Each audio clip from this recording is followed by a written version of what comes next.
Hi, I'm Tiong Wah. I'm the Cluster General Manager of Cotton Kings Singapore.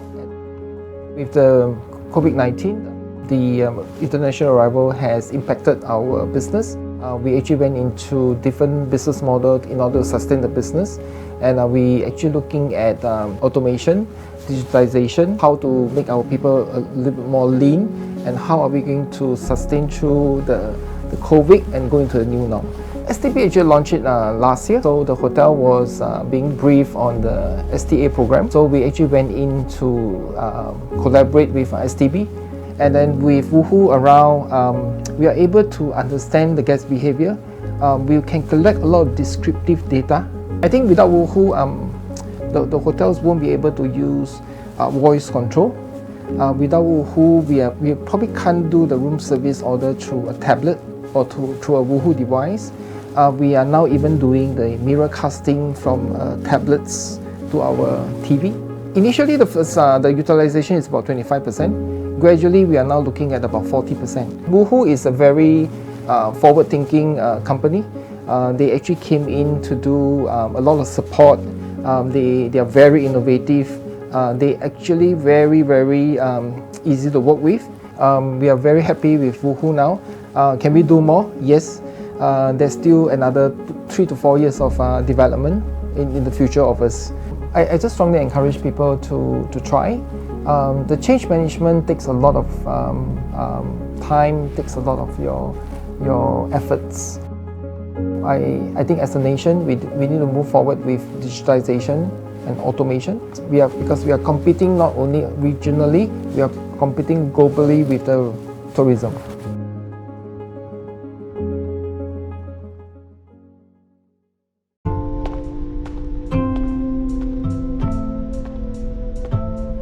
Art should feel anything but uninspiring.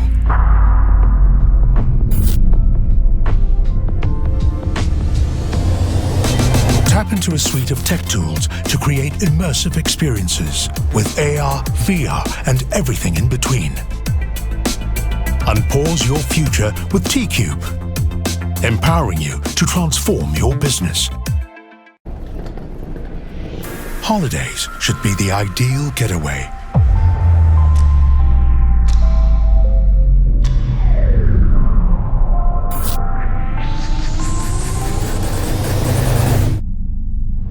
Harness data to impress your guests with a tailored experience that makes every stay a joyful one. Unpause your future with T-Cube, empowering you to transform your business. The tourism landscape is continually subjected to change and disruption. To thrive in the post-COVID world, tourism businesses have turned to digital innovation to address consumers' interest in digital experiences and sustainable tourism.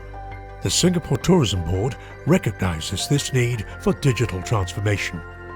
Drawing from the best practices and learnings from our industry engagements, STB has rolled out T-Cube with the objective of helping tourism businesses build new digital capabilities that can help you to reimagine visitor experiences, innovate business models, and achieve sustainable operations. T-Cube is an innovation platform equipped with thought leadership resources and digital transformation initiatives. To support the digital transformation of tourism businesses, T-Cube aims to groom transformational leaders, cultivate a community of tourism innovators, and facilitate partnerships between like-minded stakeholders through experimentation and pilot programs. The wide range of resources and digital transformation initiatives under T-Cube can be understood in a 3-step framework of learn, test, and build. Under Learn, you will be part of a community of tourism innovators, gaining insights into cross-industry trends and applications, and identifying gaps to embark on the digital transformation journey. With initiatives like the Tourism Transformation Index, your business can access this self-assessment tool with diagnosis on the current transformation climate. Data College and Tech College aim to equip the industry with knowledge, competency, and tools to harness technology, innovation, and data analytics. Thought leadership conferences and curated case studies will be available under Learn to help you develop new capabilities and implement digital practices for your business. With these initiatives available on T-Cube, your business can take the first step forward in this digital transformation journey. After learning, you move on to test. Here at T-Cube, you can bring ideas to life through experimentation. Under test, the Singapore Tourism Accelerator will help you source for the most innovative tech solutions to pilot and address business challenges. There will also be programs with consultancy services for high-level digital transformation roadmaps, as well as design thinking workshops to prototype user-centric solutions. Additionally, you will have the opportunity to engage in innovative projects such as running proof of concepts and pilots. These initiatives will help your business to de-risk while testing new concepts and ideas. From there, you will be guided to the final step, build. To build, T-Cube encourages you to leverage upon a suite of common smart services developed by STB. For example, the Tourism Information and Services Hub, or TIH, is a resource platform allowing tourism businesses from all over the world to connect, access, and share Singapore tourism information. The Singapore Tourism Analytics Network, or STAN, is another service provided. It's a data analytics platform that provides actionable insights on visitor data. Under Build, you can look forward to building augmented reality capabilities through access to a library of ready-to-use 3D assets, as well as AR standards. Through T-Cube, you can kickstart your business's digital transformation journey using this Learn, Test, Build framework. Here at the T-Cube space, we encourage you to participate in events such as cross-industry sharings, workshops, and innovation showcases. It's also a platform for you to meet like-minded partners and embark on innovative projects. Join the community of tourism innovators and future-proof your business with new digital capabilities at T-Cube. Kickstart your business's digital transformation journey by finding out about the relevant initiatives on T-Cube's website.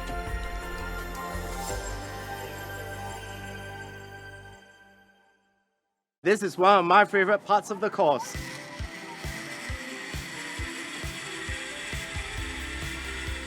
My name is David Lim and I'm the General Manager of Tomorrow Entertainment Singapore. Tomorrow Entertainment operates a couple of attractions here in Singapore. Forest Adventure is one of our top attractions, but it was also the least digitized business that we had. A lot of our processes were paper-based, so it was not the most ideal situation to be in.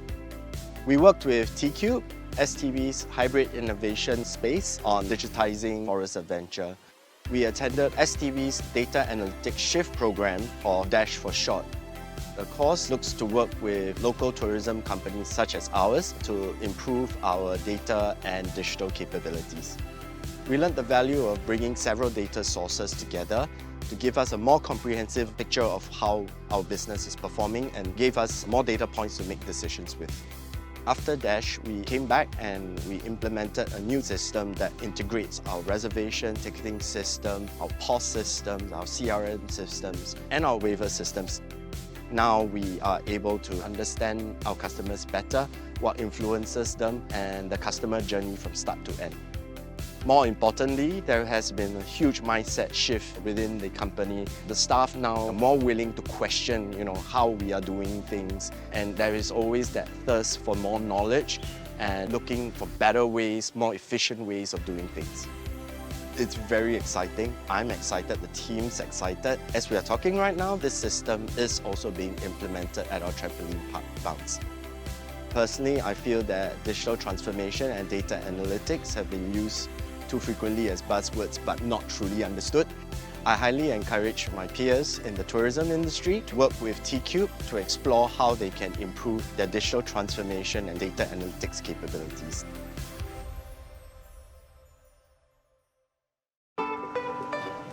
Welcome to my workplace, Sentosa. Even after so long, this view never gets old. Hi, I'm Kelly from Sentosa Development Corporation. I'm the Chief Data Officer and also Director for Data Analytics. So here at SDC, we are all about delivering world-class experiences to the guests on the island. Using data insights is a great way to do so, but previously we did not have enough touch points to collect rich data such as consumer spending, movement across the islands, and also their preferences. STB T-Cube's data transformation program allows us to build, test and validate concepts for our Sentosa Rewards and Loyalty program. The Sentosa Loyalty and Rewards program allows visitors that come onto the island to actually earn points and redeem vouchers, and thereby driving higher visitorship and also higher spends. And with these insights, our island partners actually benefits because they are able to get the behavior and the preferences of the guests on the island. And Coast is one of them. That's right, Kelly. I'm Billy from Coasts. We're one of the island partners who have participated in the DTP. Sentosa Rewards has been very helpful to us. The insights garnered from the data have been very helpful with our marketing strategy and for creating any promotions and knowing where our customers come from, what type of products they like, and type of spending patterns as well. It's been very, very useful. In a short 6 weeks, we actually saw a 4 times increase in average visitor spend. It gave us the confidence and also good insights on how we go about launching our Islander 2.0 loyalty program. With the data transformation program, we are able to get deeper and good insights about consumer preferences. When guests come onto the island, we are able to understand their interests, their preference, and where do they go to and where do they spend on. I encourage my friends in the tourism industry to explore data collaborations to actually bring about value to your business. Start small, but have scalability in mind. Check out STB's T-Cube Learn, Test, Build framework and online resources to find out more.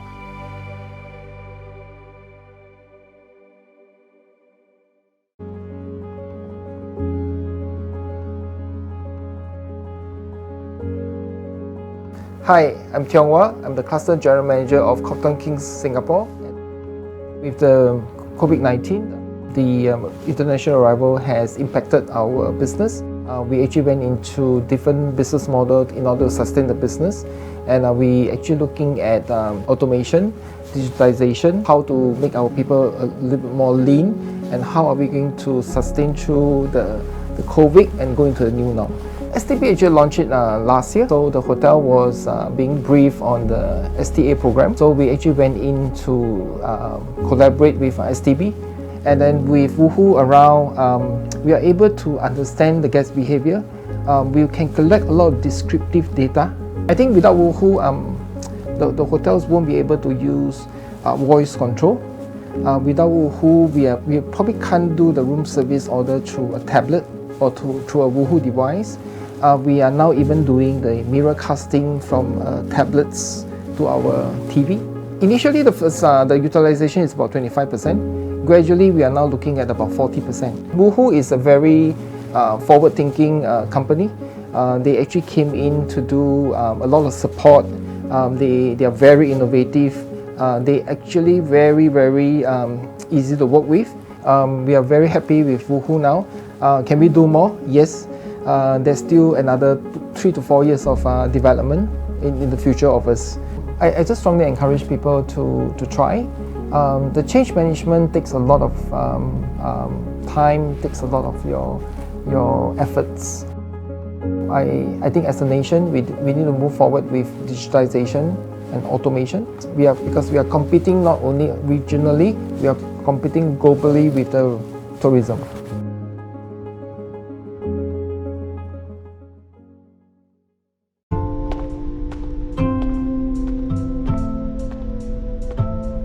Art should feel anything but uninspiring.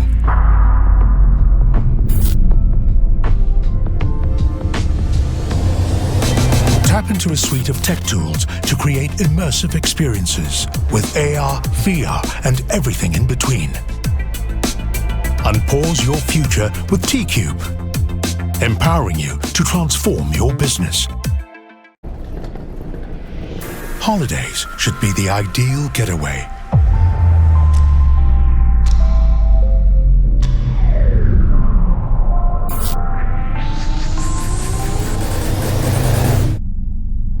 Harness data to impress your guests with a tailored experience that makes every stay a joyful one. Unpause your future with T-Cube, empowering you to transform your business. The tourism landscape is continually subjected to change and disruption. To thrive in the post-COVID world, tourism businesses have turned to digital innovation to address consumers' interest in digital experiences and sustainable tourism. The Singapore Tourism Board recognizes this need for digital transformation. Drawing from the best practices and learnings from our industry engagements, STB has rolled out T-Cube with the objective of helping tourism businesses build new digital capabilities that can help you to reimagine visitor experiences, innovate business models, and achieve sustainable operations. T-Cube is an innovation platform equipped with thought leadership resources and digital transformation initiatives. To support the digital transformation of tourism businesses, T-Cube aims to groom transformational leaders, cultivate a community of tourism innovators, and facilitate partnerships between like-minded stakeholders through experimentation and pilot programs. The wide range of resources and digital transformation initiatives under T-Cube can be understood in a three-step framework of learn, test, and build. Under learn, you will be part of a community of tourism innovators, gaining insights into cross-industry trends and applications, and identifying gaps to embark on the digital transformation journey. With initiatives like the Tourism Transformation Index, your business can access this self-assessment tool with diagnosis on the current transformation climate. Data College and Tech College aim to equip the industry with knowledge, competency, and tools to harness technology, innovation, and data analytics. Thought leadership conferences and curated case studies will be available under Learn to help you develop new capabilities and implement digital practices for your business. With these initiatives available on T-Cube, your business can take the first step forward in this digital transformation journey. After learning, you move on to test. Here at T-Cube, you can bring ideas to life through experimentation.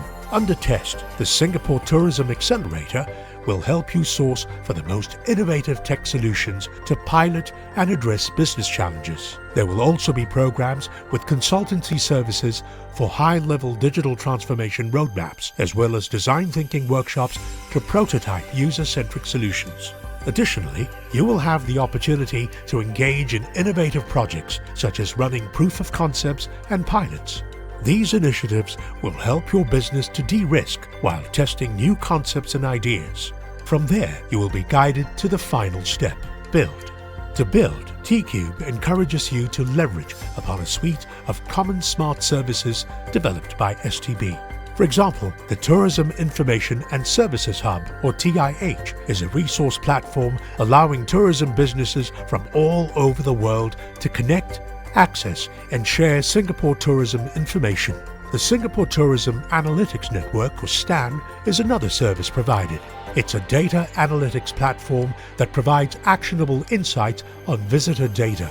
Under Build, you can look forward to building augmented reality capabilities through access to a library of ready-to-use 3D assets, as well as AR standards. Through T-Cube, you can kickstart your business's digital transformation journey using this Learn, Test, Build framework. Here at the T-Cube space, we encourage you to participate in events such as cross-industry sharings, workshops, and innovation showcases.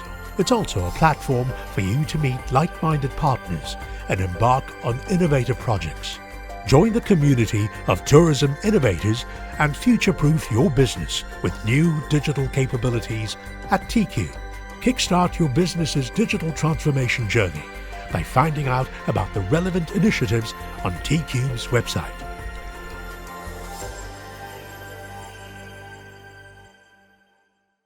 This is one of my favorite parts of the course.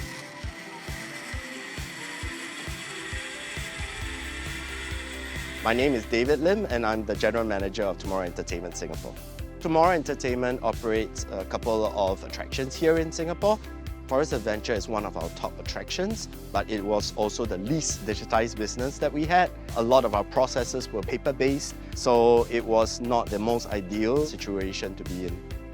We worked with T-Cube, STB's hybrid innovation space, on digitizing Forest Adventure. We attended STB's Data Analytics Shift program, or DASH for short. The course looks to work with local tourism companies such as ours to improve our data and digital capabilities. We learned the value of bringing several data sources together to give us a more comprehensive picture of how our business is performing and gave us more data points to make decisions with. After Dash, we came back and we implemented a new system that integrates our reservation ticketing system, our POS systems, our CRM systems, and our waiver systems. Now we are able to understand our customers better, what influences them, and the customer journey from start to end.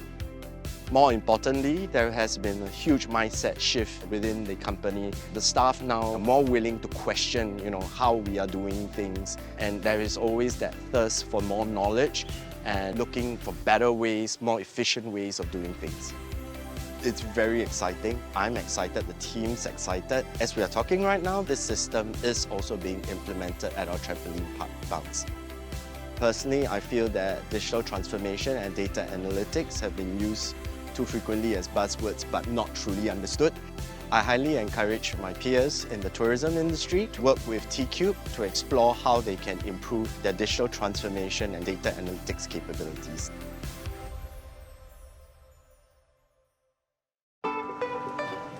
Welcome to my workplace, Sentosa. Even after so long, this view never gets old. Hi, I'm Kelly from Sentosa Development Corporation. I'm the Chief Data Officer and also Director for Data Analytics. So here at SDC, we are all about delivering world-class experiences to the guests on the island. Using data insights is a great way to do so, but previously we did not have enough touchpoints to collect rich data such as consumer spending, movement across the islands, and also their preferences. STB T-Cube's data transformation program allows us to build, test, and validate concepts for our Sentosa Rewards and Loyalty program. The Sentosa Loyalty and Rewards program allows visitors that come onto the island to actually earn points and redeem vouchers, and thereby driving higher visitorship and also higher spends. And with these insights, our island partners actually benefits because they are able to get the behavior and the preferences of the guests on the island. And Coast is one of them. That's right, Kelly. I'm Billy from Coasts. We're one of the island partners who have participated in the DTP. Sentosa Rewards has been very helpful to us. The insights garnered from the data have been very helpful with our marketing strategy and for creating any promotions and knowing where our customers come from, what type of products they like, and type of spending patterns as well. It's been very, very useful. In a short 6 weeks, we actually saw a 4 times increase in the average visitor spend. It gave us the confidence and also good insights on how we go about launching our Islander 2.0 loyalty program. With the data transformation program, we are able to get deeper and good insights about consumer preferences. When guests come onto the island, we are able to understand their interests, their preference, and where do they go to and where do they spend on. I encourage my friends in the tourism industry to explore data collaborations to actually bring about value to your business. Start small, but have scalability in mind. Check out STB's T-Cube Learn, Test, Build framework and online resources to find out more.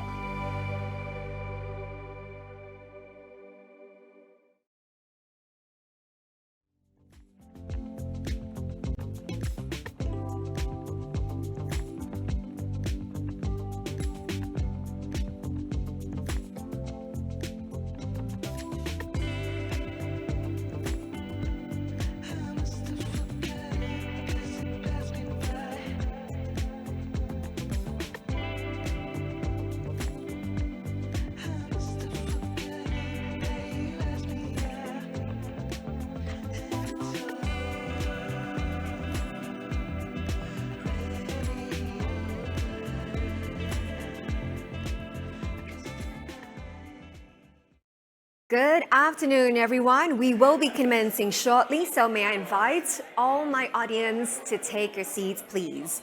Once again, a very good afternoon, everyone. We will be commencing very shortly, so may I invite all my guests to take your seats, make yourselves comfortable. Thank you.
Hello, hello, good afternoon, ladies and gentlemen. Welcome to the third edition of Tourism Data Leadership Conference.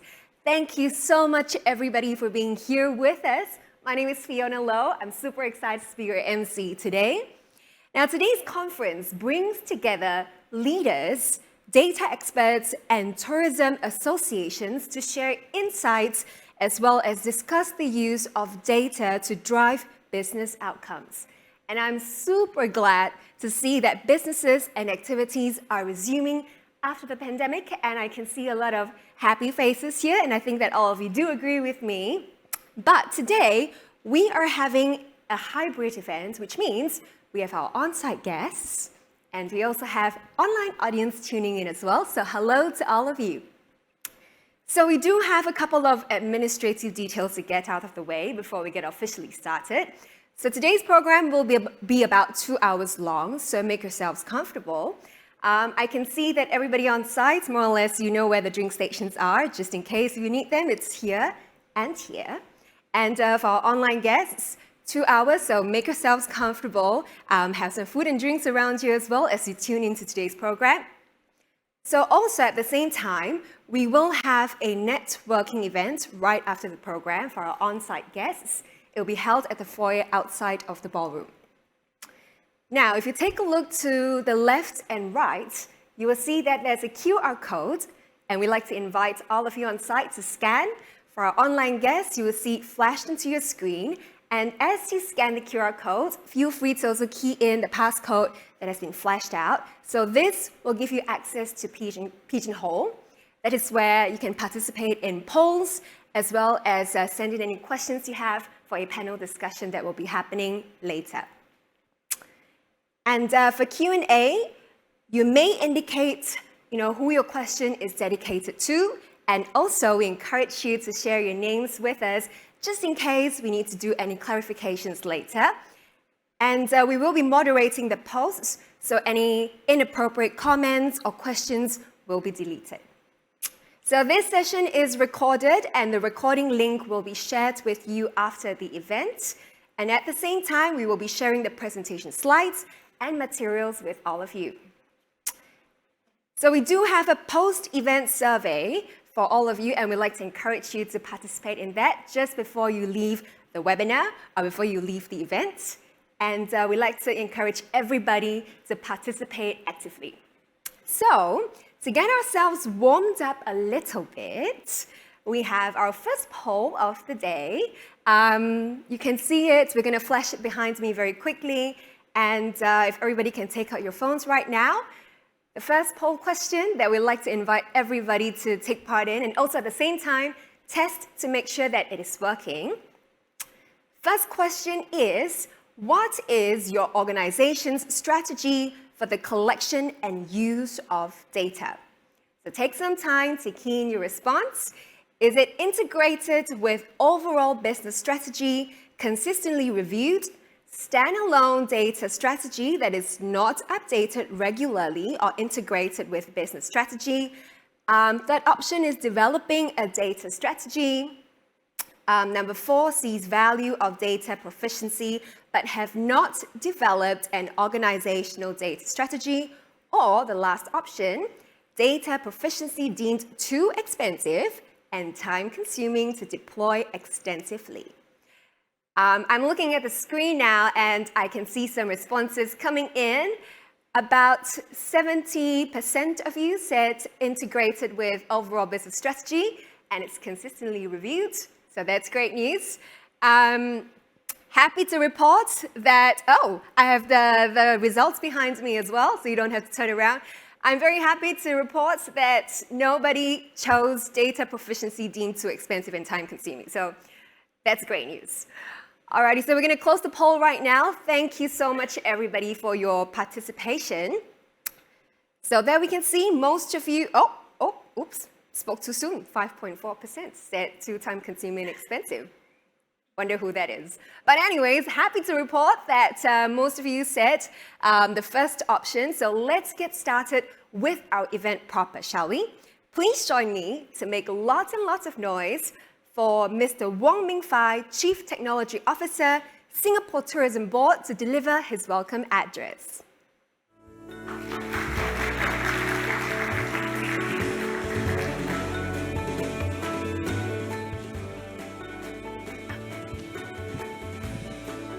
Welcome everybody. Welcome to our third edition of our Tourism Data Leadership Conference. So I'm Ming Fai, I'm Chief Technology Officer of Singapore Tourism Board. So on behalf of the team, I'm really glad to see everybody in person. I remember last edition we were still more virtual in nature. Right. So to start off with, I want to point us to an article just earlier this week. I think CNA featured an article on Monday titled "Death of Street Hailing. Very hard to hail a cab by the road now," says drivers and passengers. So I'm sure all of you have some sort of experience with that, right? And the article cited how many taxi drivers prefer to wait for business via app bookings. So I think that's really an example that shows us how digital and data transformation are impacting us in scenarios like taxi hailing. And the pandemic has further accelerated the pace of this transformation. So with the gradual recovery of our tourism sector, companies have also been trying to seek competitive advantage through the use of data. And I think all of us, we just need to double down on our efforts in this area. So in our first edition of the TDLC 2 years ago, we invited tourism stakeholders to share how they used first-party data. So in that example, we saw how Far East Hospitality, they use data analytics to segment their potential clientele and use that to boost their revenue. Then last year, we discussed the use of second-party data. And in that particular example, we saw how Scoot and SETS, they derive a win-win outcome that boosted revenues for both sides. So this year, the theme of this year's conference, as you can see in a lot of our collaterals across as well, is building data-driven tourism businesses, utilizing first to third-party data to drive growth, right? So that's really where we are looking at how do we bring together first, second, and third-party data in an effective manner. So today, there's quite a number of sharing that we'll be hearing on how you can grow your business regardless of your business needs or the resources available. So maybe let me also talk a little bit about how I think the good thing is even as we double down on our data efforts, we do not need to start from scratch. Really, there's accomplishments that we have made in the past years that we can build upon. So in the past year, many of you have continued your data journey and achieved good results. And some of you have done it through STB's initiatives, such as the DASH program. I think many of you are familiar, the Data Analytics Shift program, and DTP, which is a data transformation program. So for example, Forest Adventure has also achieved record sales even when compared to their pre-pandemic sales through data analytics that help them develop new products and enhance operational efficiencies. On STBN, we also made available data for stakeholders like yourself to support you in your business planning. So through the DASH program, we made available forward flight booking data and geolocation data of mobile users. So over 60% of the companies found the insights useful and exploring adoption of data sets post-COVID. Furthermore, we also unlock opportunities through the DTP industry-level data partnerships. So we have received many good feedback about all these different programs and are grateful to 3 of our partners in particular who will share more about the outcomes they achieved and the learnings from the data transformation journeys. So stay tuned for the sharing from Park Royal on Beach Road, as well as Mandai Wildlife Group and from Klook. I think many of you are also familiar with the Singapore Tourism Analytics Network, or STAN in short, our data analytics platform for the tourism sector.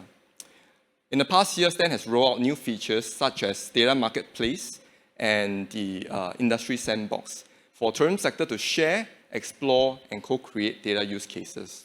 So for example, some of our tourism companies use Data Marketplace to access samples of commercial data sets. Furthermore, for multiple parties who wish to collaborate in a common analytics environment, they can use the Industry Sandbox to access AWS SageMaker for more advanced analytics.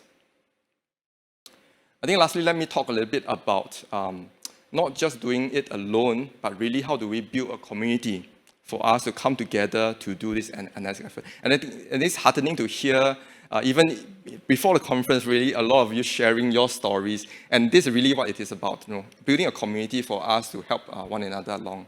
So last year, we launched the T-Cube Connect for the data community, and more than 90% of the community members found the workshop organized useful. Today, I'm pleased to share that the T-Cube Connect will be expanded to a 3-pillar industry for industry community. So firstly, we will have a group of thought leaders that will be invited to become T-Cube champions. Secondly, we'll continue the data community and expand new interest groups in areas such as emerging tech, user experience, to a group that we call T-Cube learners. And lastly, regular industry polls will be conducted and shared to the larger pool of T-Cube community, so that all can benefit from having a quick industry barometer for technology. I would also like to thank our first T-Cube champions, such as Tiong Wah from Park Royal on Beach Road, as well as Kevin from National Gallery. Really thanking them for their continuous support and contribution to T-Cube programs. So more details of the T-Cube Connect will be shared later by Hui Hong. And I think through this community, my team and I really hope to hear from you of how STB can continue to support you and your companies. Finally, I would like to thank our presenters for embracing the spirit of open sharing and of their knowledge and experience and taking the time to be here in this particular hybrid event. To our audience, do participate actively by sharing your views and questions. I wish all of you a very fruitful conference itself and have many good takeaways from this particular conference. Thank you very much.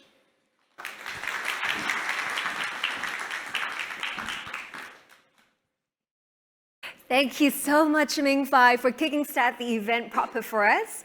Next up is our keynote speaker. He's Mr. Donald Ong, and he's going to deliver his speech on the power of partnerships in building a data-driven tourism business. And Mr. Donald Ong is the Senior Vice President, Advisors Asia Pacific of MasterCard.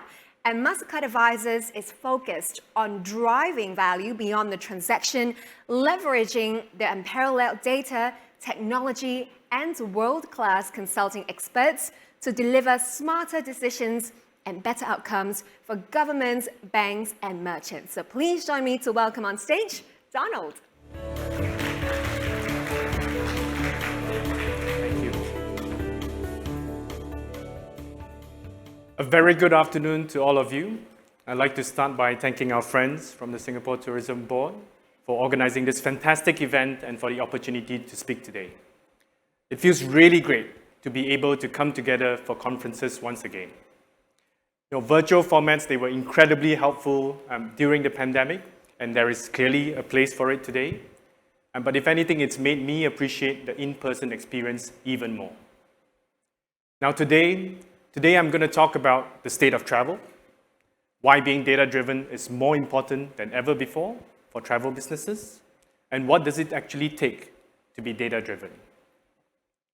Let's start with the state of travel. The punchline is that travel is back, and it's back with a vengeance. Airports are absolutely buzzing with life. Flights, hotels, malls, and restaurants are packed to the brim. It's become impossible again to get a dinner reservation in Singapore. What is even more exciting is that we are just at the beginning. There is a lot of pent-up demand, and that needs to be met, and that needs to be fulfilled. Now, prices and inflation are factors to watch out for. But travelers have been cooped up for so long, they accept that this is the reality for travel today, be it business or leisure. Now, we also expect that the demand will persist in the medium term. Because through the pandemic years, when there wasn't much to do or places to go, consumers actually built up a huge reserve of excess savings. And we have seen that data across all markets. So excess savings and that underlying desire to get out and see the world, see family, meet with business partners. That's going to keep travel demand healthy. That's going to keep travel demand strong. It is also just the beginning because the biggest tourists in the world, the Chinese travelers, are just starting to come into the picture. No community in the world has been as cooped up for as long as they have. And that is going to be absolutely massive when it is unleashed and back in full force. So as far as travel recovery is concerned, the bottom line is we're just getting started. And there is a lot of runway ahead. Now, while travel is back, it is very much a new normal. The pandemic has driven a massive shift to digital across the board. You add that digital-first expectation, along with pent-up demand, higher prices, inflation, and a greater sense of health and eco-consciousness, you get a very different persona of traveler compared to pre-COVID times, with different preferences, patterns, and buying behaviors. When there's a lot of noise and change, we know that data is our best friend. Data tells us the things we don't know, and data tells us what we need to know. And the pandemic really shined a light on the power of data. Because when the pandemic broke out, it was like the lights suddenly went out, and we were all standing in the middle of a huge pitch black room. And I want all of you to imagine that for a second. Now, for anyone who has had that experience, it is scary. As you make steps, are you actually moving closer or further to the door? You don't know. But data-driven businesses, they had a torchlight. So they knew that the next few steps were safe, and they could start finding their way. Now, what is a data-driven business, and what does it actually take?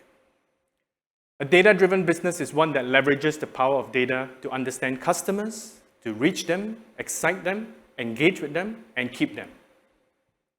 In terms of what it takes, we can just boil it all down to 3 key enablers: having the right data, the right tools, and the right expertise. Now, when it comes to having the right data, a tourism business or a travel business may have its own data, but is it the only data that it needs? What about the data that they don't see? Could that be a game changer to engage with travelers effectively? If they have the right data, do they have the right applications? Tools that transform raw data to maximize its utility, and then train powerful predictive models with speed and at scale, and finally connecting it seamlessly with internal platforms and customer-facing platforms to power use cases like pricing optimization, digital marketing effectiveness, loyalty program engagement, real-time personalization, and human-like interactions across digital channels. If they have the right data and the right tools, and then the last piece of the puzzle is expertise. Because data and tools are only as good as the people who have the experience and expertise to harness it. And this is what often separates leaders from laggards and time to revenue. Leaders, they plug that gap, augmenting their team with trusted specialists who have the domain expertise and proven methodologies to leverage the data and tools to deliver the target outcomes. Experts also help ensure that data practices are responsible and inclusive, which is absolutely critical if you want a data-driven business that is sustainable. And so if you're a business that is looking to become data-driven and you want to leverage the power of data to understand customers, to reach them, to excite them, to engage them, and to keep them, focus on the enablers, the right data, the right tools, and the right expertise, and embrace data practices that are responsible and inclusive. When these elements come together, they can really unleash the power of data. And the good news is, these days, it's not that hard. We do this with our clients every day. We help clients enrich their data. We enable them with technology to build predictive models, stand up loyalty programs, deploy personalization engines, and finally, to execute flawlessly, augmenting our experts working hand in hand with their teams. Because fundamentally, building a data-driven business is about partnerships. It is partnerships that will help enrich your data, enable you with the right tools, and help you execute with the right expertise. The power of partnerships is one that is very well understood by the tourism industry. And for MasterCard, it is our ethos. It is the foundation of our business model. Our business model is very unique in that we are joined at the hip with our customers. And our business only grows when our customers grow. Now, earlier I gave an example of being in a pitch black room and how data-driven businesses, at least, they had a torchlight so they could see the next few steps. But you still can't see the rest of the way. With strong partners, you'll not only have your torchlight to see the next few steps, you'll have others shining their light for you and lighting up the rest of the way. And that's the power of partnerships. Thank you.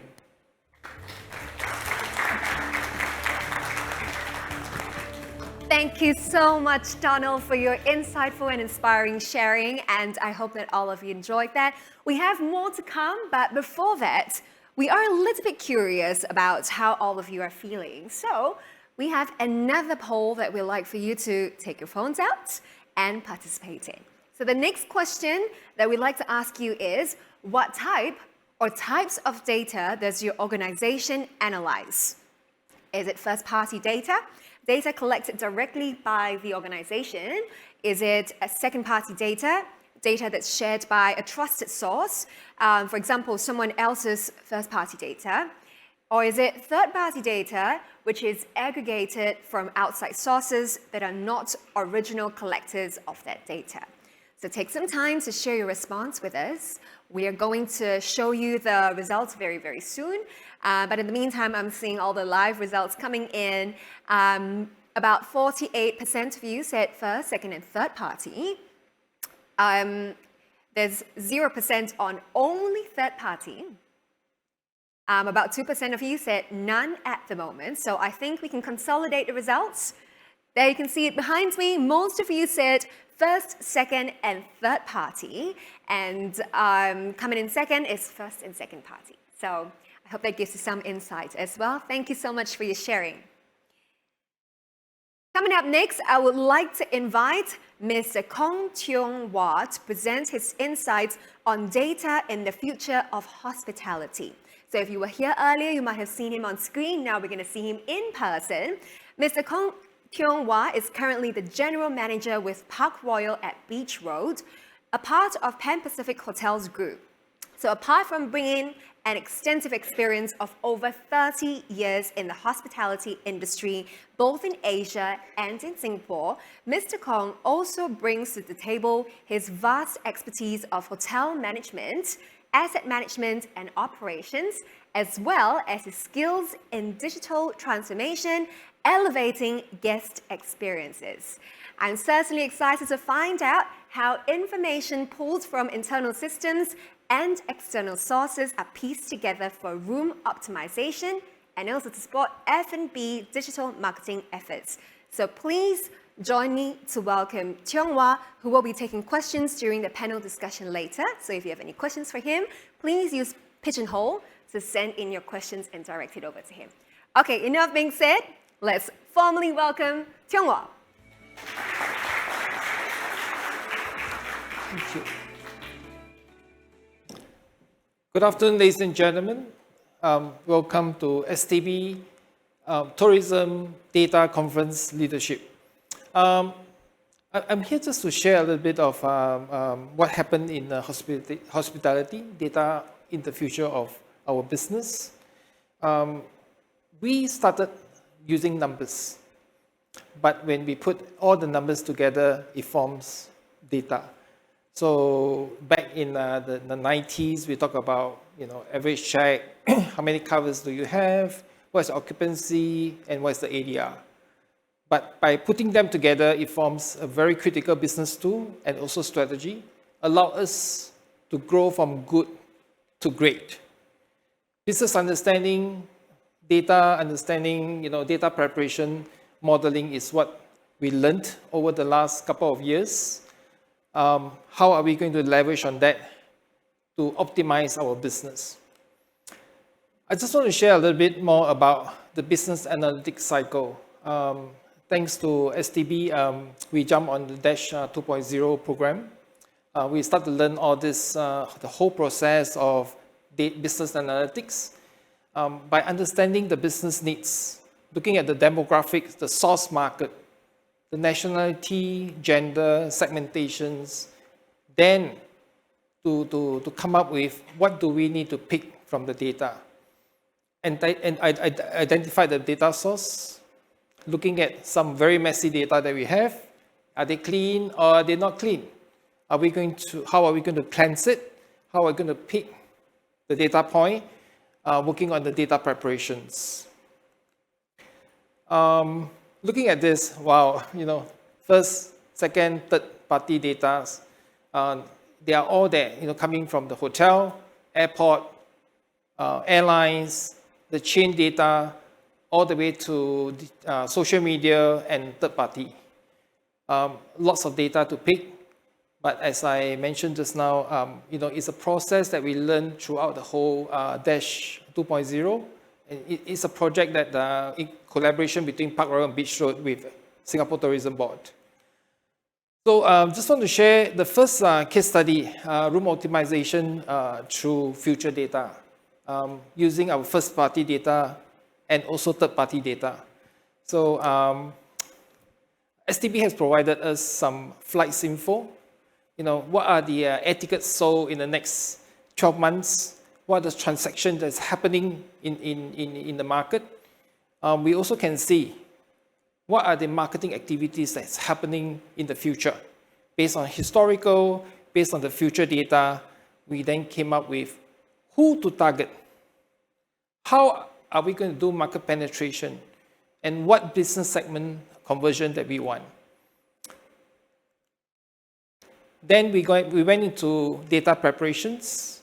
Then we came up with the modeling data.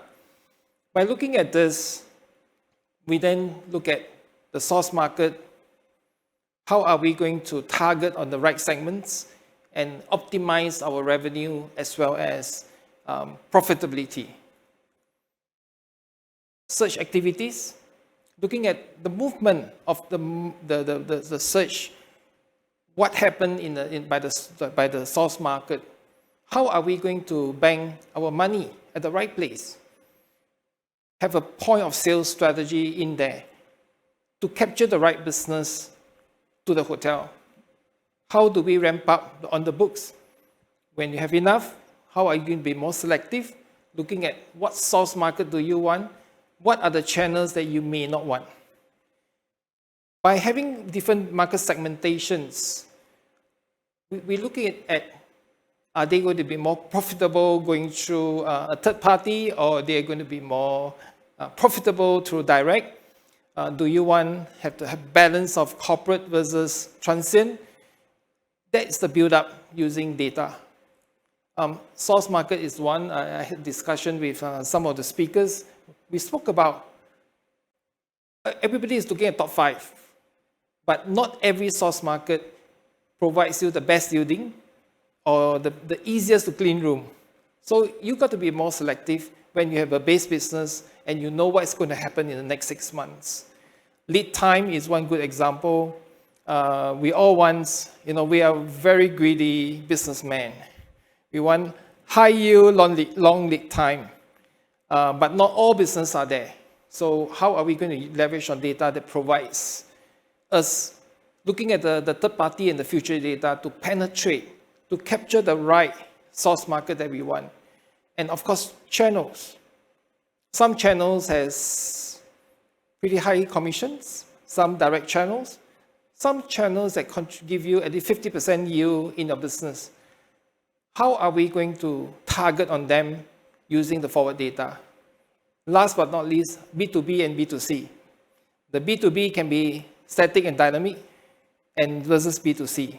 So with the balancing of that, you can actually optimize your revenue, optimize your profitability through all these evaluations. After that, you came up with all your strategy. That's what we always want, the right-hand side, high yield, long lead time. But it's a very competitive market out there. If you know where the sources are coming, what are you going to do? You can actually target the right piece of business. And like example, high yield, high long lead time, book direct, with premium packages. There are source market that can't buy your premium packages.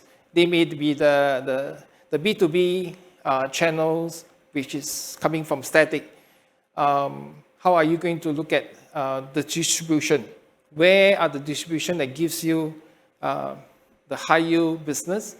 And also conferencing and packages. When it comes to shorter lead time regionally, they book very last minute, as well as how do you convert your B2B static into dynamic.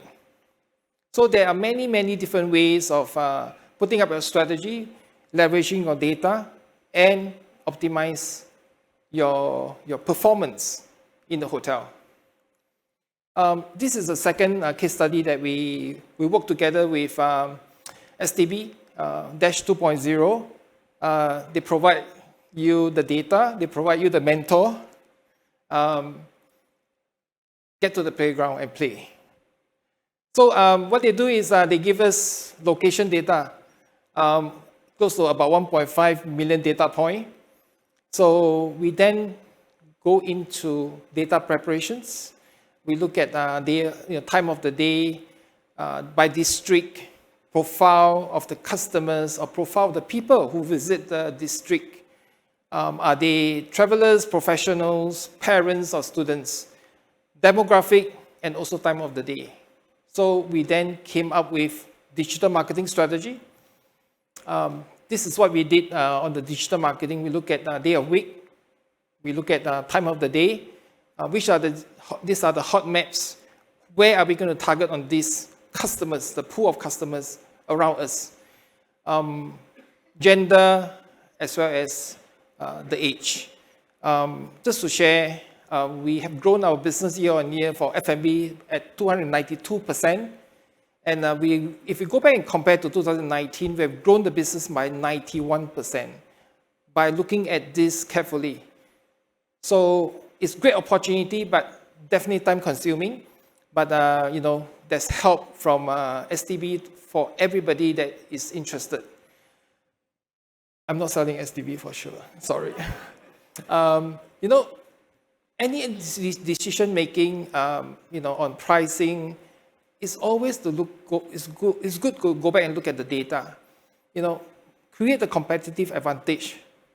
There are 435 hotels in Singapore, 61,000 rooms based on stand. But how are you going to be different? Increase efficiency and productivity. Support personalized experience, customer satisfaction as one of the revenue generation, improve bottom lines and results. We all are facing the similar challenges on manpower and also wages. Future, I believe Donald has spoke about it, about predictive. When you start to collect the data point, when you do the processing, your modeling, when you have algorithm, you run your machine learning, that's where you can see a predictive model gradually build up. When you first do your predictive data, it could be wider range. But as time goes by, you're actually seeing the range get smaller. It's getting more and more accurate. And prescriptive is what we want to achieve in a long-term strategy. How are we going to build the suggestive model? I think 6 months ago, Google is the big boys. With ChatGPT comes out, the whole world is disrupted again because it's prescriptive. So I really hope, in the short term, we can see room demand predictions coming along, suggestive customer segmentation that proposed by the suggestive model, revenue management optimization, as well as AI guest personalization. How are we going to get the best customers to pay you the most? And last but not least, the system is able to suggest the pricing for you in the near future. Thank you very much, and have a good day, and I hope any one of us can jump on the data journey. And I assure you that it's not easy. I'm one of them. I spend hours and hours, meetings after meetings, thanks to my colleague, thanks to my two coaches, In Wilson and Balaji. We have gone through the whole process and we have learned a lot. And thanks to STB for doing that. Thank you. Thank you.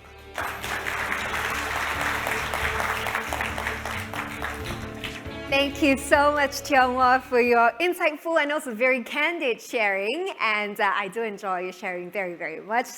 Next up, let's welcome another industry veteran. Is Mr. Damon Wee, Vice President, Digital Marketing, Mandai Wildlife Group. And he's going to be sharing more about enterprise transformation through data CSI. Mr. Damon Wee has over 20 years of marketing and product management experience with a passion for anything digital. With experience ranging from establishing leads, management framework to analytics and search optimization, he currently leads the digital marketing and data practice at Mandai Wildlife Group. So let's find out more from him on how data trends are identified from various sources through data collection, data stitching, and data intelligence, supported by a holistic organization-wide data practice framework.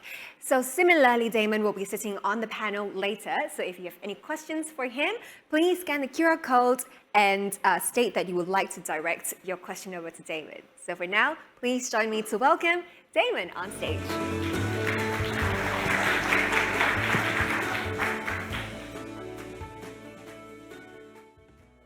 Good afternoon, everyone. My name is Damon. I lead the Digital Marketing Enterprise Data Practice at Mandai Wildlife Group.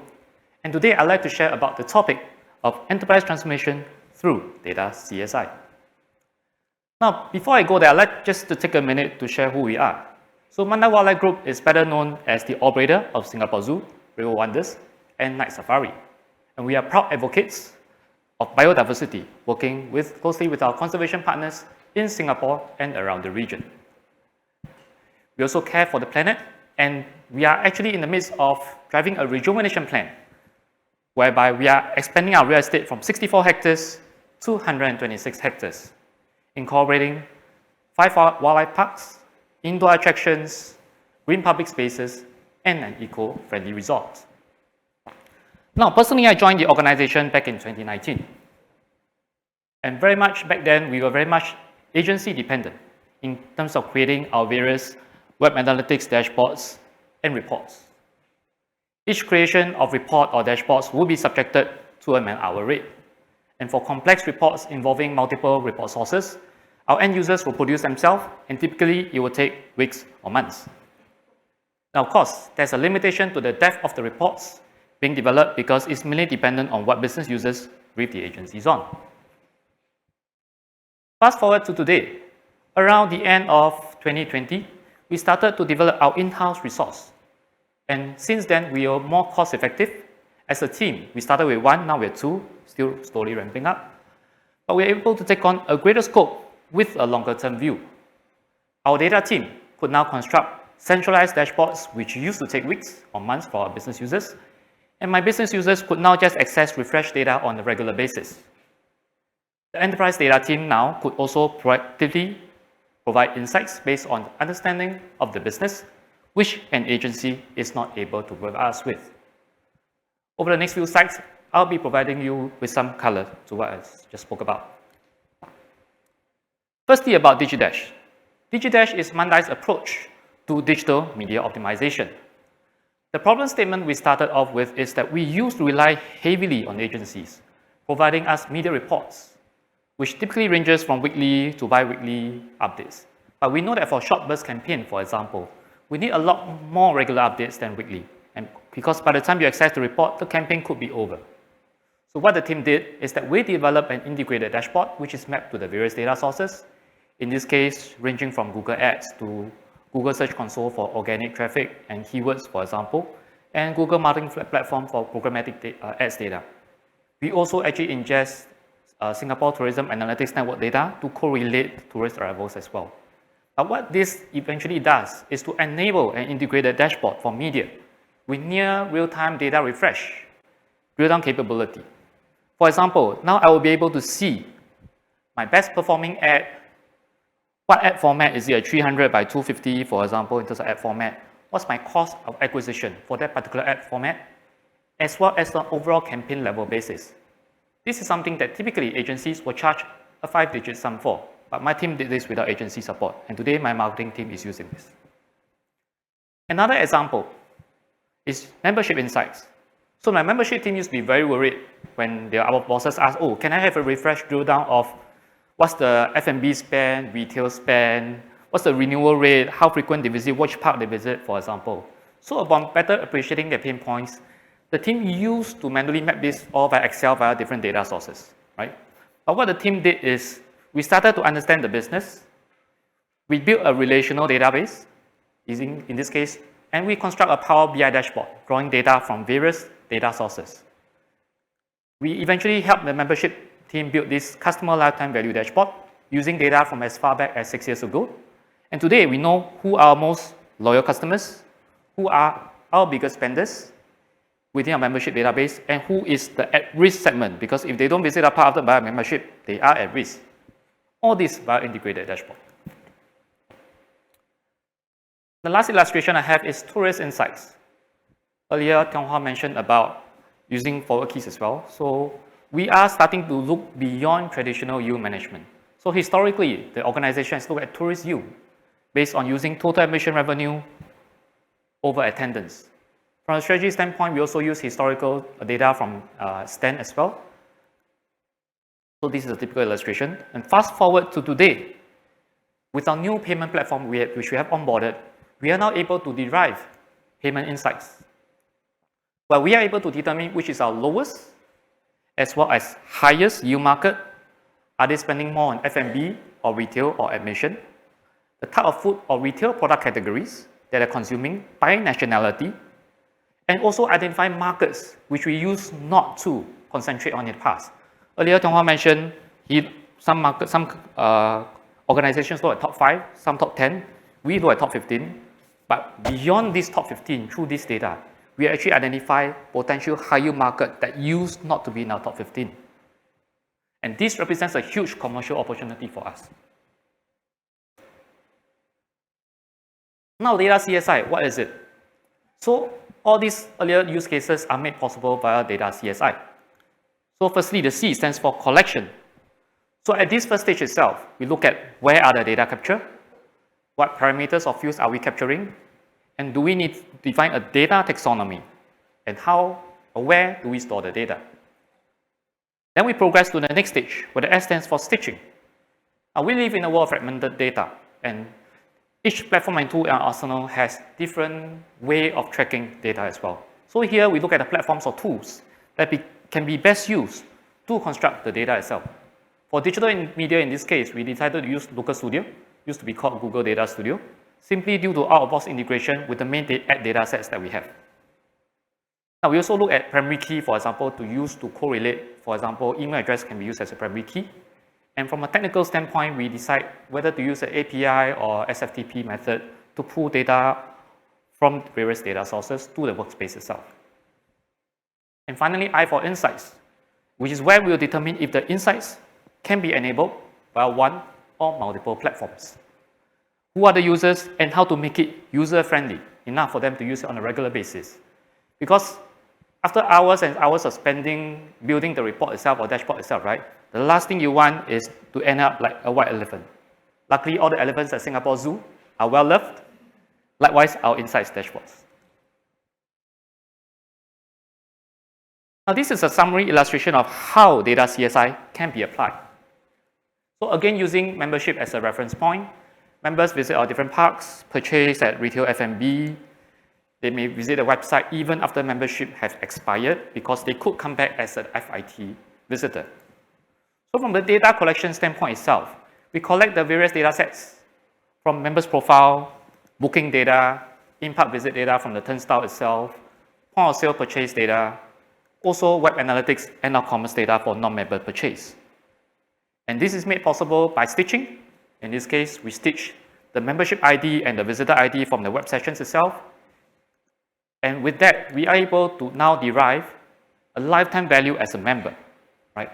What type of product each member or each segment of membership purchase, whether there's continued interest after membership expiry, because we can then determine the potential win-back value if they resume being a member.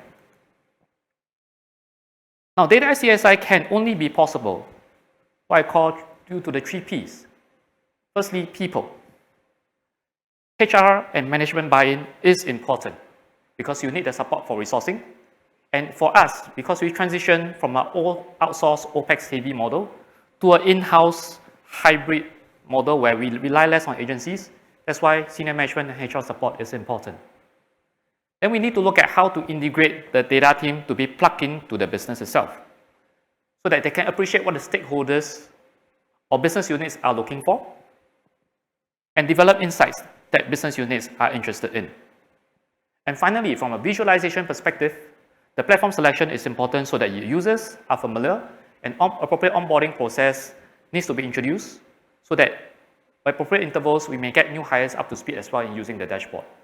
So in this case, for Mandai itself, we use Power BI, Looker Studio, which used to be called Google Data Studio, and Adobe Analytics. Now in the data world, change is the only constant, and we are always looking for trends and preparing for changes. So when Google announced death of the third-party cookies a few years back, we were ready for it because we launched, in this case, a collection of first-party data through our WAPAS program, which is a free digital membership aimed at building our first-party data. We just passed 2 years. I'm glad to say that our opt-in rate has increased more than twice after we introduced the program. Now, we are also concurrently building a GDPR-compliant data clean room, which will allow us to do more advanced attribution modeling, which is important in the complex programmatic world itself. Of course, we are definitely open to collaboration with data providers. What Donna mentioned is very interesting. We are actually looking at MasterCard as well, right? So definitely, there are opportunities to collaborate with industry partners in this space. Finally, at Mandai, we advocate using the ADCAR model. So awareness building is key and we have at Mandai ample opportunities to showcase capabilities to both senior management as well as our staff. We do measure employees' reaction as well to change and try to address their concerns. And training and coaching programs are available and organized by HR. For example, recently, our HR team invited a speaker from NUC Learning Hub to talk about what it takes to be a data-driven organization. And this is well attended by people from multiple departments, not just the commercial team. We also try to gather feedback and adjust processes as necessary and use positive reinforcement. So for example, for Mandai, we have 5 innovation behaviors, of which data-driven champion is one of them. We actually have an award end of this month to reward for innovation behaviors. And we actually have a gala dinner to celebrate this occasion. Interestingly, for data-driven champion, this year the nominees come from retail, marketing, and horticulture, which shows that data is not just used in the commercial world, but also down to how we use data to care for our greeneries. With that, I hope you enjoyed the sharing. My name is Damon from Mandai Wildlife Group, signing out. Thank you.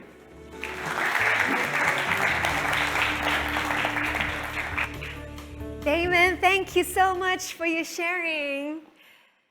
Now, we've heard from 2 speakers who shared on data and future as well as data CSI. Before we invite our next speaker, I think we should take a little break and head back to the polls. Now, coming up, we have another question for you, and it's what kind of third-party data may be helpful? Just to share with you some examples, flight booking data, location data, spend data. So we will take some time to consolidate everybody's response. Feel free to take as long as you need to load up your answers. And once we're ready, I'll be introducing to you our next speaker. But I also want to do a quick check-in with everybody. How are all of you doing so far? Still doing okay? Perfect. And also just a shout out to our online guests. Just in case, if you're experiencing any technical difficulties, please sound out via the chat box and the team will come to your assistance very, very soon. Okay, so I believe for this poll, it is actually a word cloud. So we will be sharing with you, oh, there we go. We have it here. Online reviews, length of stay, comp set, geographic, international arrival by GEO. Anything else? Please feel free to share. There we go. International arrival by GEO, that is big. That means a lot of you said that. Flight booking and spend data, also a lot of that. I'm seeing precinct data, booking pattern. Oh, that's a good one. Alrighty, so here we have the word cloud compiled from all your responses and also from our online guests. Thank you so much for your participation. There will be more to come later. Alrighty, let's get back to our sharing. Next up, I'd like to invite Ms. Sarah Wan to present on Project Sunshine, capturing untapped markets through data collaboration. As Klook's General Manager for Singapore, Sarah oversees the travel and leisure platform's operations, including business development, marketing, and e-commerce. And Sarah has led her team in tackling the domestic tourism market amidst a rapidly changing environment, from kickstarting Klook's foray into hotels and cruises to innovating and enhancing traditional tourism products to better suit local tastes.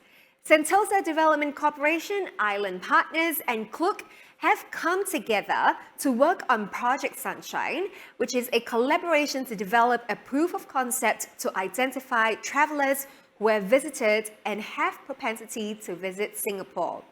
And Sarah will be on the panel later, so if you have any questions, please send it through Pigeonhole and direct it over to Sarah. So please join me to welcome on stage, Sarah.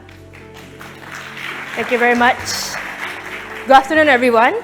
I think as earlier described, what I'm presenting today is quite different from the two case studies earlier, where those were single business focused. Today I'm talking a little bit more about data, very special data collaboration between us, STB, as well as Sentosa Development Corporation, together with some of the island partners of Sentosa. But I think before I go into that, a very quick introduction to Klook, in case you're not familiar with us. We are actually Asia's leading travel and experiences platform, or what is more commonly known in the industry as an online travel agent.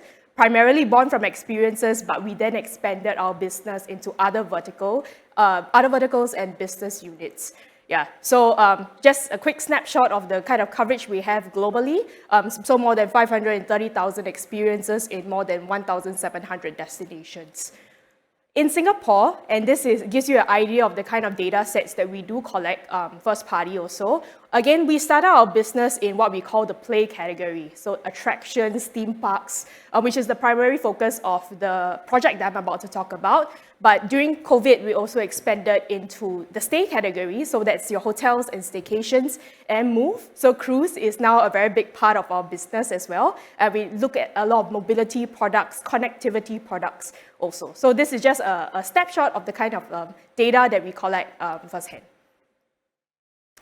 One of the interesting things about us is we are an online business. So obviously data is a very key part of our business as well. And we actually use this data to innovate, help our merchants to also innovate and sharpen some of their product offerings. Yeah, so this is how we partner with a lot of our merchants. But today I think we'll be talking more about the data and insights that we provide, as well as some of the product innovation that comes out as a result of this. Yeah, so again, we are here to talk about Project Sunshine, very cheekily named together with all the island partners, headlined with a little dollar sign, because we are all committed to actually increasing the yield together and through data collaboration. So this was actually the process of what happened, right? I think there was an earlier iteration of this project called the Data Transformation Project, which was also involved island partners. But this year, Klook came in to also provide some of our independent first-party data that actually spanned across different attractions in Singapore. Yeah, so Klook, Sentosa, STB, as well as all our island partners fed in our first-party data into KPMG's repository, and KPMG was actually the party that helped to model some of this data and come up with some of the conclusions. So I do have to caveat that this project is not complete yet. we are actually midway through the project, so we have some nuggets of information already, but we are about to go into testing phase on the Klook platform. But I think some of the collaboration outcomes that we wanted to achieve was really increase the traveler spend per visit, so increasing that yield, increasing the conversion by making sure that we provided products that were interesting to some of these unique audiences, and increase the overall profitability for the businesses that were involved in this project. Yeah, so this was just we have some pictures of how everybody actually came together to discuss the outcomes that we wanted to see and what were some of the useful, applicable business use cases that we wanted to result from this project, right? So some of the things that we actually decided we will embark on. Number one was benchmarking Sentosa as a tourism destination. So this is where I guess a lot of the Klook data came in handy. We not only submitted data that was Singapore-based, but also for some of the what we would deem as competitors to Sentosa. So the likes of Langkawi, Bali, and other kind of island destinations in the region. Identify some traveler profiles, right, that will be useful for some of the island partners that participated in the program, and actually dive down into individual preferences as well as spending habits, so it makes it easier for some of the attractions to come up with specialized bundles or offerings. And then the final thing is really to create actionable insights to increase wallet share on the island. So below are the list of partners that also contributed some of their first-party data, including some of their walk-in sale data. Okay, so I'm now going to show a little bit of what were some of the insights that were derived from this collaboration. So Sentosa, so this was actually kind of generated by KPMG. So firstly, on the overall demand trends, right, 30% of Singapore visitors actually choose to visit Sentosa, right? And we found that actually the top markets for Sentosa were Philippines, India, Indonesia, as well as China. Now on the right, you will see more interesting insights, right? So Klook actually has this product called the Klook Pass, and Sentosa has its Sentosa Fun Pass. So based on the pass data, we were actually able to derive that when users purchase a pass instead of attractions individually, right, they actually tend to visit more attractions. So 2 attractions on average versus 1.5. And when they book pass products, they also tend to book earlier, which increases the opportunity for you to actually upsell and increase the potential yield. So 45% of them actually booked more than a week in advance when they purchased a pass, and only 30% purchased more than a week in advance when they purchased the attractions individually. Okay, zooming in on examples of some of the data that we managed to push through to partners as well. So this is a focus on the India market in particular. So 50% of Indians, we found out when they travel, they actually consider or choose Singapore as a destination, and they tend to have the highest average spend in Singapore across all markets, and a higher likelihood to also visit Sentosa. So 50% consideration for Singapore and 50% consideration for Sentosa. Their peak travel periods tend to be May and December, right? And then following, it was even broken down further into non-family travelers and high spenders. So you can see the difference in even their booking average lead time, how likely they are to travel with a bigger group or a smaller group, and when they are likely to travel, which months they are likely to travel as well. From there, we also then further broke down some of the top categories. So this again would help some of the island partners in thinking about new offerings or thinking about what are some of the other attractions that they want to work together with to improve the attractiveness of their offering. Yeah. So one of the major conclusions from the project, and this is what we are about to test on Klook, is bundling, right? So we actually identified bundles which have more potential for cross-selling. And for the bundle market, actually Philippines, India, and Hong Kong show a lot of potential to be upsold some of these bundles. So we also looked at some other new business opportunities and what sort of popular combinations can be made between island partners to improve the overall attractiveness and to increase each other's yield. Yeah, so these are just some examples. I won't go through everything again, but because it's quite extensive. But so, for example, if you were a museum, right, in Singapore, and you were looking at targeting the India market, you will then look for, let's say, a cable car or gondola partner to partner together with to attract the India audience. So we actually broke down the different combinations of attractions, as well as which target markets will actually apply to some of these attractions. Yeah, and these are just some testimonials from the partners. Thank you very much for the island partners on your cooperation for this project. We, again, as I mentioned, we are only midway through the project, so where we are is really just finishing the analysis. The next steps for this is actually to create and test some of these bundles internationally with Klook audiences. And then once we are done with that, we will then review together the business performance and next steps with some of the island partners. Yeah, so I think this is just one example of how the industry partners can actually collaborate together to create data-driven business outcomes for all. Yeah, that's all. Thank you very much.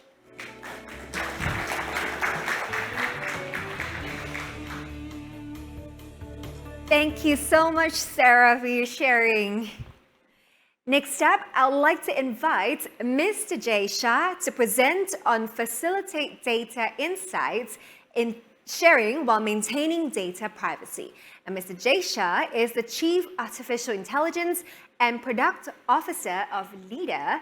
He brings over 20 years of serial entrepreneurship, interesting, having founded and built many technology companies ranging from content management systems, voice over IP, mobile telephony, and an artificial intelligence business that he eventually listed on the stock market. Now let's hear from Leader on how the hospitality sector may integrate the wide variety of knowledge available with analytical models for operational discussions.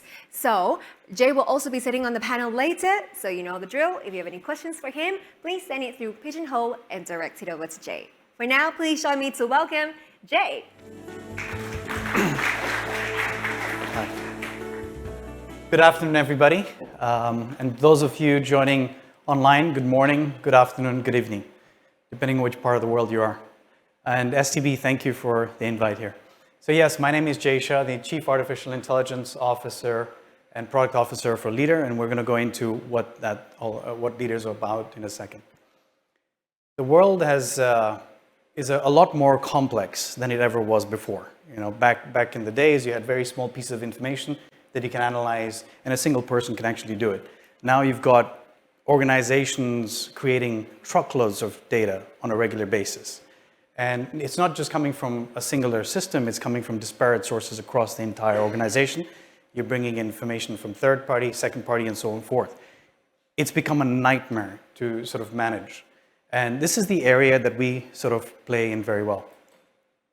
So gone are those days when you can actually look at all of this data on different systems and you can actually backtrack and identify patterns. And based on these patterns, as a tourism operator within the hospitality, you can say, okay, based on what happened in the last quarter, I'm going to think about this new strategy for the following quarter or the following month and so on and so forth. But now you've got to move a lot faster. Your competitors are actually bringing in better technology and they're moving faster. They're making more money. So how do you actually keep up with this increasing fast-paced business environment? It's to be able to analyze your data, contextualize it, and then take it to the next level. A lot of corporations have tried to build the traditional data lakes. And a lot have actually failed. A data lake is a good thing if you can control all of the information sets and you have complete control over that, and it's your own proprietary systems. But when you're dealing with third-party vendors and you're dealing with information sitting on a computer, on your personal computers, third-party vendor systems, your own proprietary, and then trying to centralize that information becomes a nightmare. But let's just say you were able to do that. But trying to then, the next stage of complexity is trying to keep it in complete synchronized manner. And then you're trying to classify it, structure it, and it just becomes a massive, massive nightmare to deal with. So we think about data and knowledge in a completely different way. So you got the basic layer of data centricity, which is basically you have a lot of data, you want to visualize it. So there are a lot of tools that allow you to do that. And what this data is allowing you to do is to tell you what's going on in your business. So you can build the pie charts, your graphs, and so on and so forth. And in real time, you could actually see what's really going on in your business. But that's good, but what do you do next? And that's where the information layer comes in. So you take data, you contextualize that, and now you start actually building information sets. And now it's about trying to see what will happen if I change certain sections of my business. What if I take a different decision, different route? What happens then in my business? But now you've got a lot of what if then type of scenarios that you've got to look at. We play in the layer above that, which is basically, what should I do next?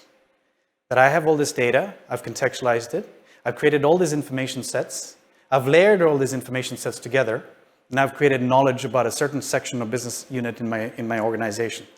But I want to do something automatic. I want to do, what's the next step? And can the system do the next step automatically? I'll give you this example. In the hospitality, again, let's look at a hotel. In a hotel, you've got information coming in from your PMS engine, so you've got all your booking data, all your guest information in there. You've got POS data. You've got your loyalty program, which could be a separate system itself. Then you have housekeeping information that can come in. And then some hotels may actually have IoT devices and sensors and so on and so forth in the room. All of these are separate systems. How do you actually make it talk together? So to give an example, I want to actually look at the energy efficiency and I want to increase that. I want to make my operations a lot more smarter. So I now know from the PMS that a certain guest has already checked out. From the IoT devices, I know that from the sensors, there's nobody in the room. So based on that, I now know that there's air conditioning systems that are already on in those particular rooms, shut them down automatically without actually having to ping a service person to actually go to those rooms and go ahead and do it separately, or to look at a separate dashboard and say, okay, I need to turn these things off. Let the system make those decisions automatically. But at the same instance, because you have all this data that comes in and tells you what guests are coming and sort of coming in the next day. So you got 100 guests actually just checking in. Your loyalty program tallied with your guest data tells you that 35 of these guests are VIPs. And then you've got your flight booking information that comes in and tells you 15 of the guests have already arrived in Singapore. So you're 1 hour away before those guests actually visit your hotel. So now have an automated message sent out to housekeeping and say you've got a number of rooms that need a priority to get it cleaned because you've got the VIP guests that are coming in and you don't have enough people at your front desk, so man that section up. You can automate all of these by clear notifications and alerts that are sent out to relevant parties. Our technology emerges it comes back from over 25 plus years. It originated from the National Security Agency of the United States and DARPA. So they had a very interesting use case. So 25, 30 years ago, they needed to figure out how do I analyze information from tens of millions of different devices and systems without creating a data lake, because it's too difficult to centralize that kind of information at one point. So how do I access information on the edge? How do I run the algorithms on the edge and only retrieve the information that I need and in-stream change the information sets that actually make sense to my business and then create a fully distributed knowledge base? So there's been over $250 million spent, and Leaders now we're the beneficiary of this technology, and we have the ability to now commercialize this for governments and multiple different organizations around the world. So we operate in hospitality. We've been doing a number of projects. We're working with Singapore Tourism Board. We're working with hospitality partners in Singapore to do various different, very smart-based projects. We're also entering healthcare. We're doing stuff in telecoms. We're doing a lot of stuff in the banking sector as well. And the banking sector is an interesting use case where investment banks wanted to identify prospective clients, high net worth individuals and so forth. But how can they do that with just very small pieces of information? So they want a name, they've got a name, and they've got a company that person's associated with. That's it. But using various different open source intelligence techniques and built into the Leaders architecture, we were able to pull information about these particular prospects, all the news information, wealth determination, everything within milliseconds, and providing that as a very clear, clean dossier back to the investment bank to make a better decision as to what they want to do next. So We have talked about first-party data. That's your data, right? And everybody knows that. And you need to secure this. Then you've got second-party data, and this is where you're bringing partners and partners' data across your side. And sometimes you're actually sharing your data with some partners to actually add more layers to it. And then you want third-party data, which is the open source information. The complexity comes in where how do I enhance all my insights without compromising my data privacy of my individual, my guests, my customers. And that's a very, very tricky part. So in the technology that we work in, we don't need you to send the full data sets across to us. The data can sit in your existing systems, and our algorithms will pull the insights that it needs at any one point. And in stream, if you've got any customer data that's related in there, in stream, it's actually disregarded or anonymized before it even hits the distributed knowledge space. So here, from a customer records perspective, it's fully protected. I mean, that's what this use case from the NSA, it's all about data privacy, security, and everything else. So it emerges from that point, and that's what our technology sort of aims to provide. And yes, we talked about data privacy and assurance. This is one of the most important parts that the industry and any industry needs to actually think about. So in 2022, we started helping clients with their data, right? They've got a lot. They need to figure out what to do with it.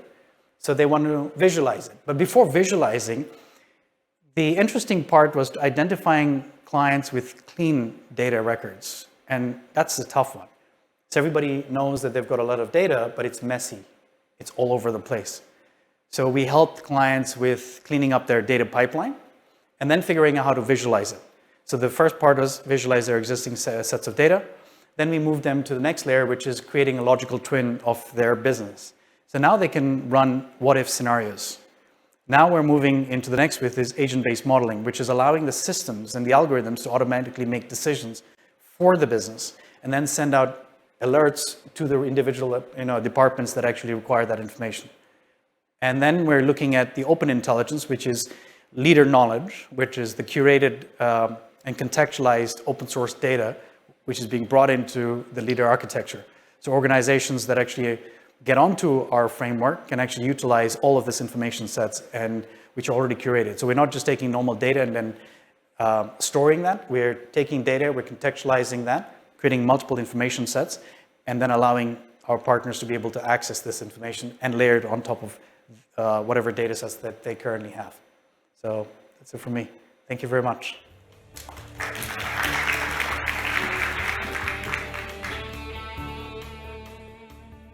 Thank you for your sharing, Jay. Now, before we move on to our next segment, which is the panel discussion, we'd like to bring the word cloud back once again because we really enjoyed taking a look at your responses. So please take your mobile phones out and join me for the final word cloud of the day. The question that we have for you is, what are your concerns building a data-driven business? All right, so take some time to share your response with us.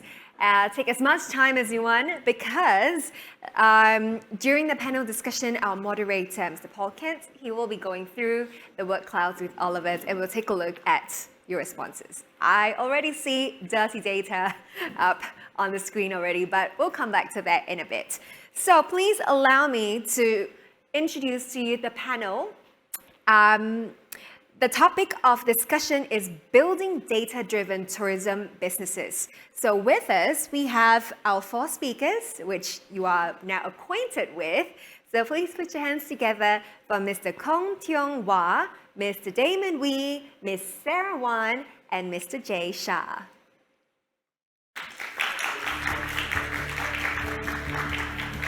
And our moderator, Mr. Paul Kent, partner Economics, Data and Analytics at KPMG Singapore, and he's got over 22 years of experience in Australia, Middle East and Asia.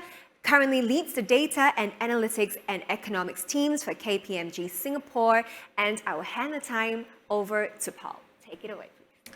Thanks very much.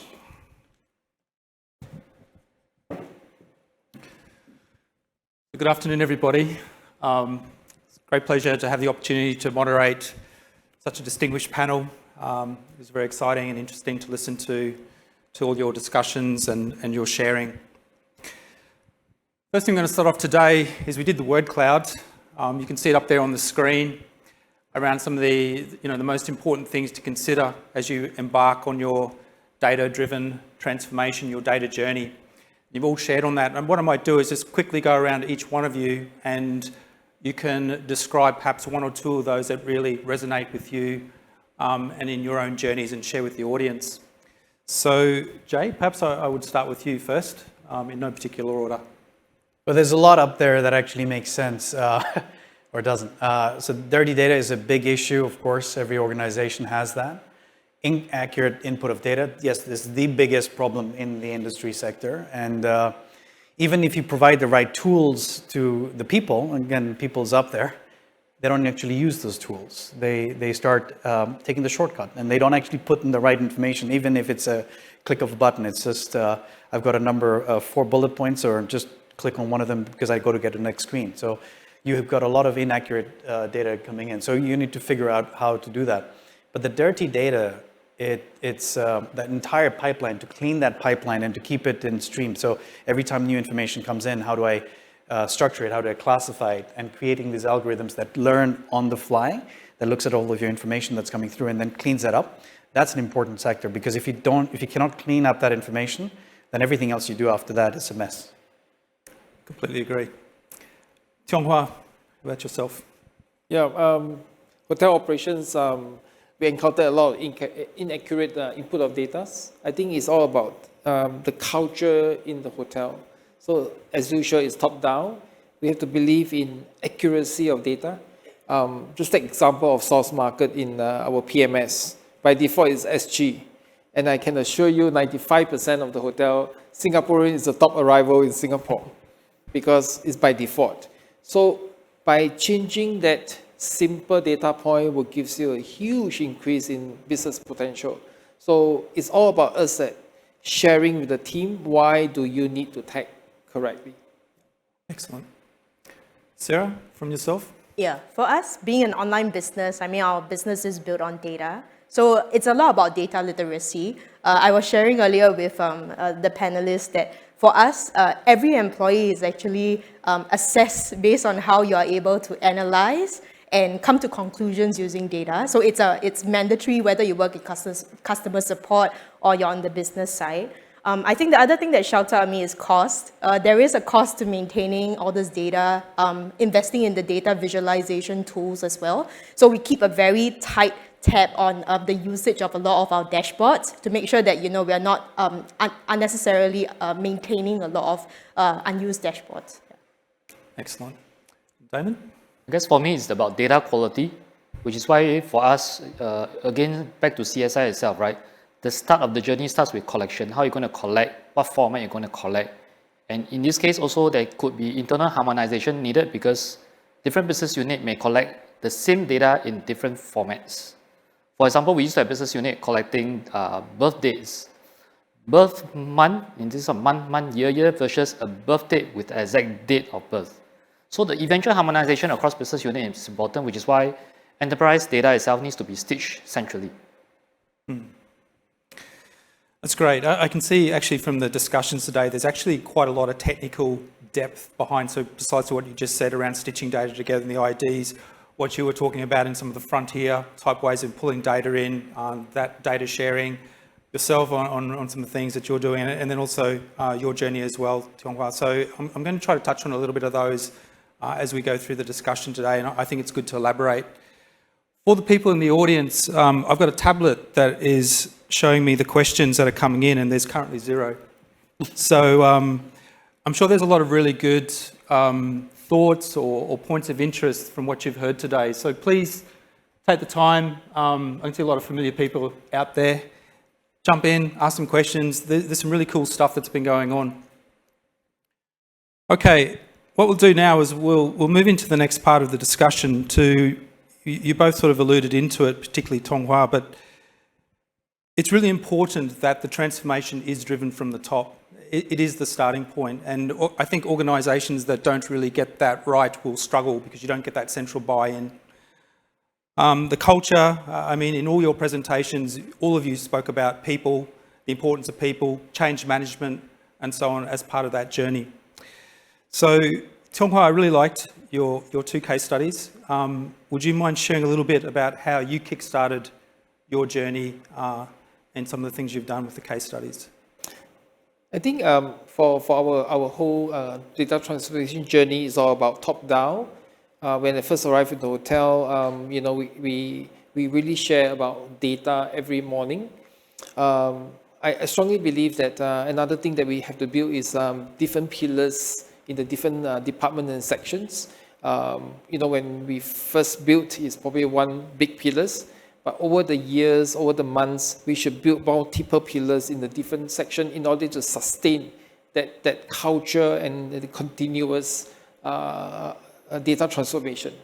I have that thoughts in mind that we have to have that succession planning and sustainability there. Yeah. Just maybe to follow up a little bit more on that, in terms of the succession planning, the sustainability, how do you drive that in your organisation? It's not easy to do. Change is always difficult. Agile is what we're looking at, starting from us, the leadership team. Then gradually we go down to the section heads, the managers, to make them understand why is data so important to us.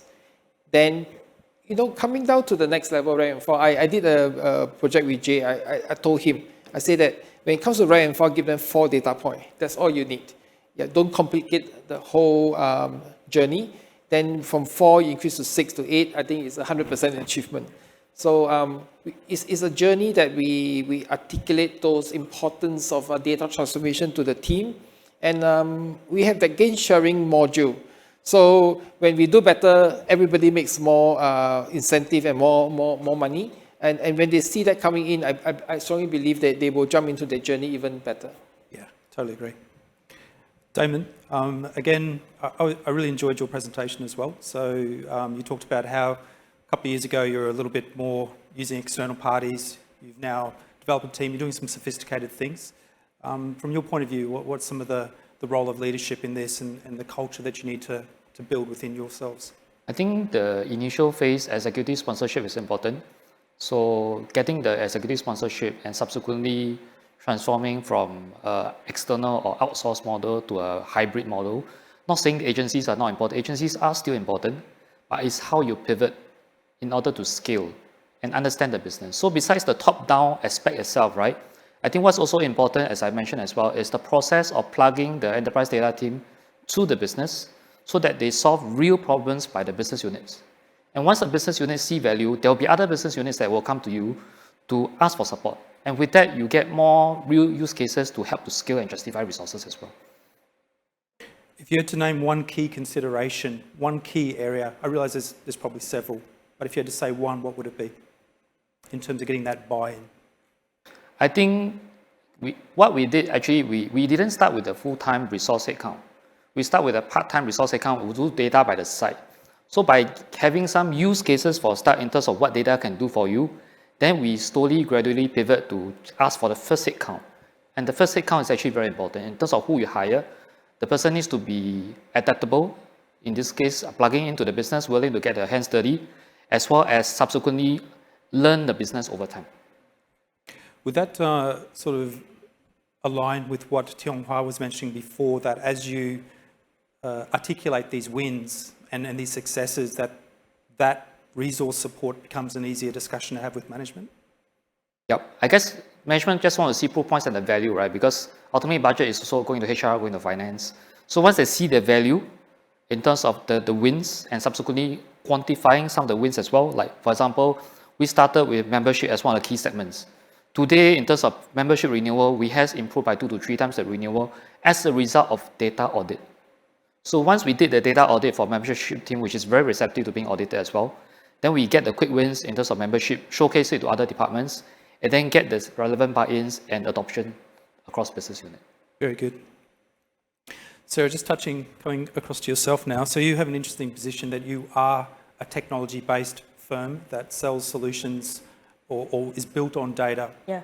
So obviously data in your own organisation is very, very important. How do you sort of promote this culture and drive what you need across the organisation? Yeah, so I mentioned earlier, it is a mandatory part of the assessment as an employee. But one of the other things that we try to encourage a lot more is what we call a test and learn culture. Because I think it's not just the ability to analyze data that we're after, but the ability to actually make something actionable out of the data. So we actually heavily encourage people to create hypotheses, test the hypothesis, even if it fails, fail fast, fail small, is what we like to say, and then move on to the next thing. I think that helps to encourage, encouraging that culture of failure is very important, so that people dare to actually make conclusions and draw actionable conclusions from the data. Yeah. And I think that also leads to certain things that you all presented on about avoiding white elephants, right? Yes. So doing things in a more agile fashion, the ability to pivot. Would that be a correct statement? Yes, I think absolutely that's the core of what we try to encourage internally. What we have also, it's quite a different mix, because from the business user, we actually have a data team that works very closely with the business team to develop, okay, what are the needs for particular dashboards that you want to be developed. That data team then works with our tech team to pull out the data. So that's how Klook is actually formed, multi-layer wise, when we look at a data set. Yeah. So I have questions around this as well, this thing, because you all touched on this as well, but I will come back to that around the alignment with business needs as well. Jay, you're in an interesting position because you sit actually as a service provider, much like ourselves. So you have to deal with customers and get the buy-in to show value, to generate value. It's a very, I think, a different perspective, but an equally very important one, because you can look at it from two sides about how you get buy-in. So what's some of your thoughts about getting that cultural buy-in with people you work with? Well, Tianghua and I think Damon captured it, it's a top-down approach, right? If your leadership doesn't believe in data-driven decision-making processes, and if they think it's a myth or it's unattainable, trying to work as a service provider, trying to work with those organizations, it's a nightmare, because nothing will ever move forward. So they're absolutely right that it has to come top down. And Sarah's right. It's you go to try, you fail fast and fail small. That's absolutely, because it's a journey, and you cannot expect that the first installation of whatever you're trying to do is going to work. So you've got to experiment. And I think there's a question up there, and I'm going to add it to what I'm saying here, is after all, the data that has been collected, we still need to scrub them to extract business value, absolutely. But one of the things that Sarah has been saying, which is the trying and testing and then the failing fast, this is where you actually start identifying the things that actually work for your organization and letting humans figure that part out. And then you start looking at, how do I automate this? How do I build algorithms that actually layer this knowledge that has been gained by humans actually doing things? And how do I completely automate this so the rest of the organization can take benefit from this?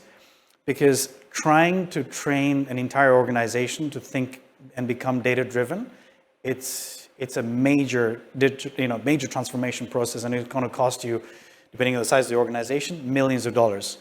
It's a lot cheaper to fail quickly, learn, build your algorithms that automate processes and provide the knowledge, and then extract that to the rest of the organization that tells them what they need to do, as opposed to them trying to figure things out on their own.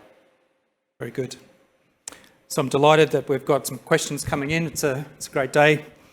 I'm going to pick the ones that have got some higher votes attached to them, and I'll probably pass this both to our two colleagues from Park Royal and also from Mandai. The question is, what would be a logical starting point if a business wants to start analysing their data? And how do you pick the right data points and sets to develop insights? And this was actually one of my questions I had on my notes as well.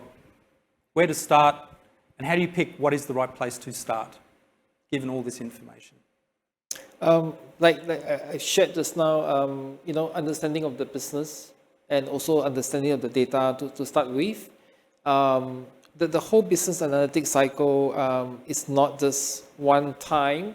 You have to trial and error. It's just like when we first set up data mining with Jay on my last project, it took us like 3 to 4 months just to get the right data. So there's no right and wrong. It's about trial and error and deployment. Once you deploy it, you may see the optimization comes in, you may see the performance improvement. So yeah, I encourage, keep trying. You may find a gist out of the whole process, and also a learning process. I came from a DOS generation, right?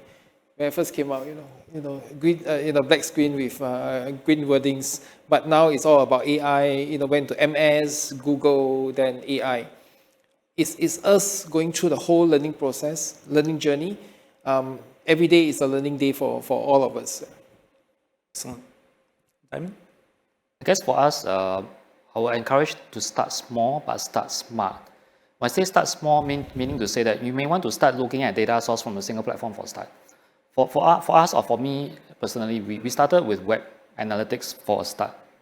But within web itself, there's a lot of information already, right? Then it's how you deep dive into the information and even use that to guide even simple things like when should we do scheduled maintenance, for example, because we do scheduled maintenance. There is a off-peak day of the week per se, and these all can be guided via data, right? So this is just one very simple illustration, but again, hourly peak traffic, book to visit, all these are actually attainable technically via web analytics. So for us, we started small, we started with single source, we started with web, and slowly pivot to look at multiple data sources. But that takes time. So I would encourage start small, start with single data source, and achieve quick wins for a start. Sorry, Paul. If I may, if you don't have the resources, you want to get it for free, just go to Stan. STB pay for it, MTI pay for it. So don't reinvent the wheel. There's plenty of data in there historically. We probably don't have the forward data, but it's coming. So yeah, if you really don't have the resources, just use whatever that is provided free. Excellent point. I know Hui Huang will be happy to hear that about Stan as well. And Damon, I want to touch on one thing you mentioned. So I'm sure across the audience, there are those which are at the start of their digital journey, and there will be others which are very well advanced. When you talked about some of the web analytics that's out there, there is actually freeware available through some of the providers. Would you like to elaborate a little bit more on how people could who they are, how people could access it? Google, Adobe, you mentioned both of those. They give you sort of simple insights, but still very interesting. We use them ourselves. Maybe if you could share some of that, it'd be, I think, very helpful. I guess the free ones like GA4, I mean, Google has pivoted to GA4, and GA4 is, Google Analytics 4 is actually quite powerful. So for those who are keen, can start with GA4. But for us, when I first joined the organization, we were already using Adobe Analytics. But we haven't milked the power of it initially. So when I first joined, in this case, I have the benefit of a platform already being there. But what we did is further look at what are the true information that are relevant for businesses. And I joined 6 months before COVID. So 6 months later, COVID hit us and we need more and more data, right? So because subsequently we pivoted to time-based booking, and we subsequently used that to track down to granular details which our historical Excel sheets can't track in terms of what are the peak visit timings, peak visit days, book to visit, when is it appropriate to use media based on the analytics that we have. Because attractions is a bit different from hotels and airlines in the sense that people don't book so far in advance. So then when should you do your tactical campaign? All these are actually guided by data for us. And all these actually from a single data source, which is a web. Good, that's great.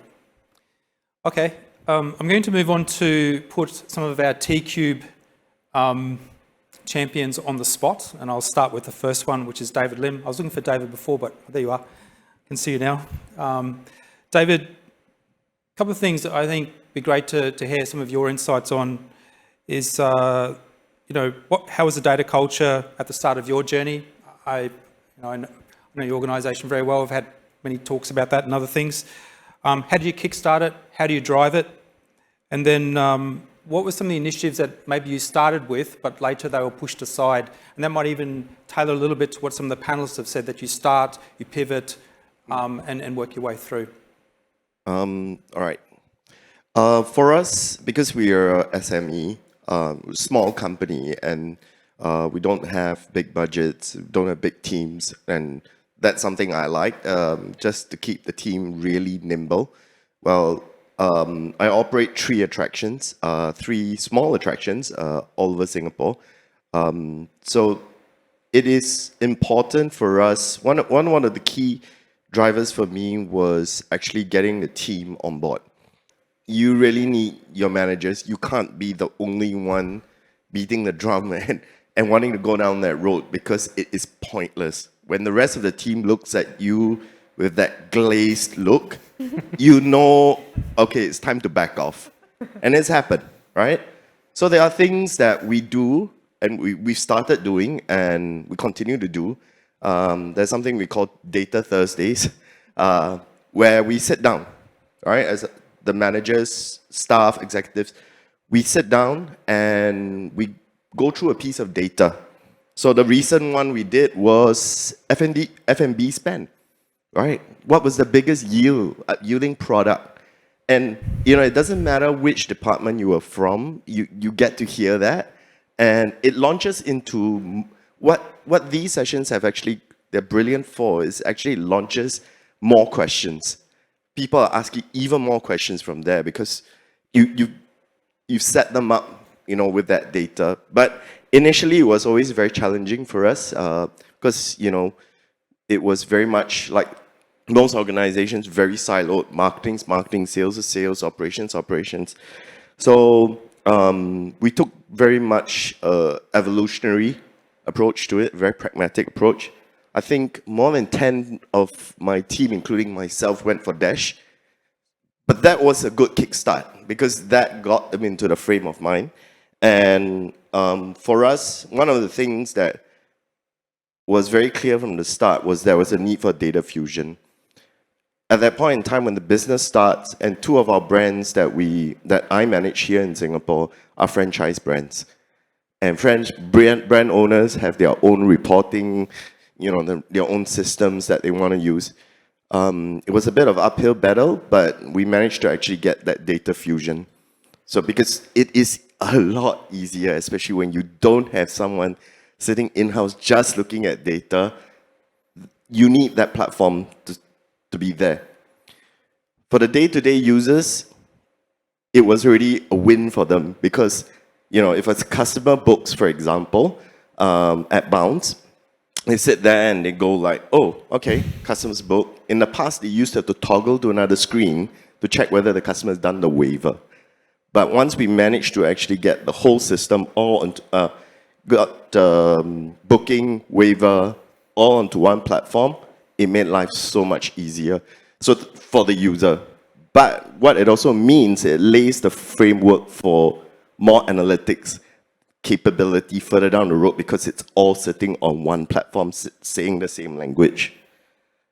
Yeah, there are a lot of starts and stops to the second part of your question. I think it's not so much stops, but it's more that, okay, it's still very much driven on business needs. So there are a couple of things that we are looking at right now. Marketing automation is a very simple one. Damon's talked about GA4.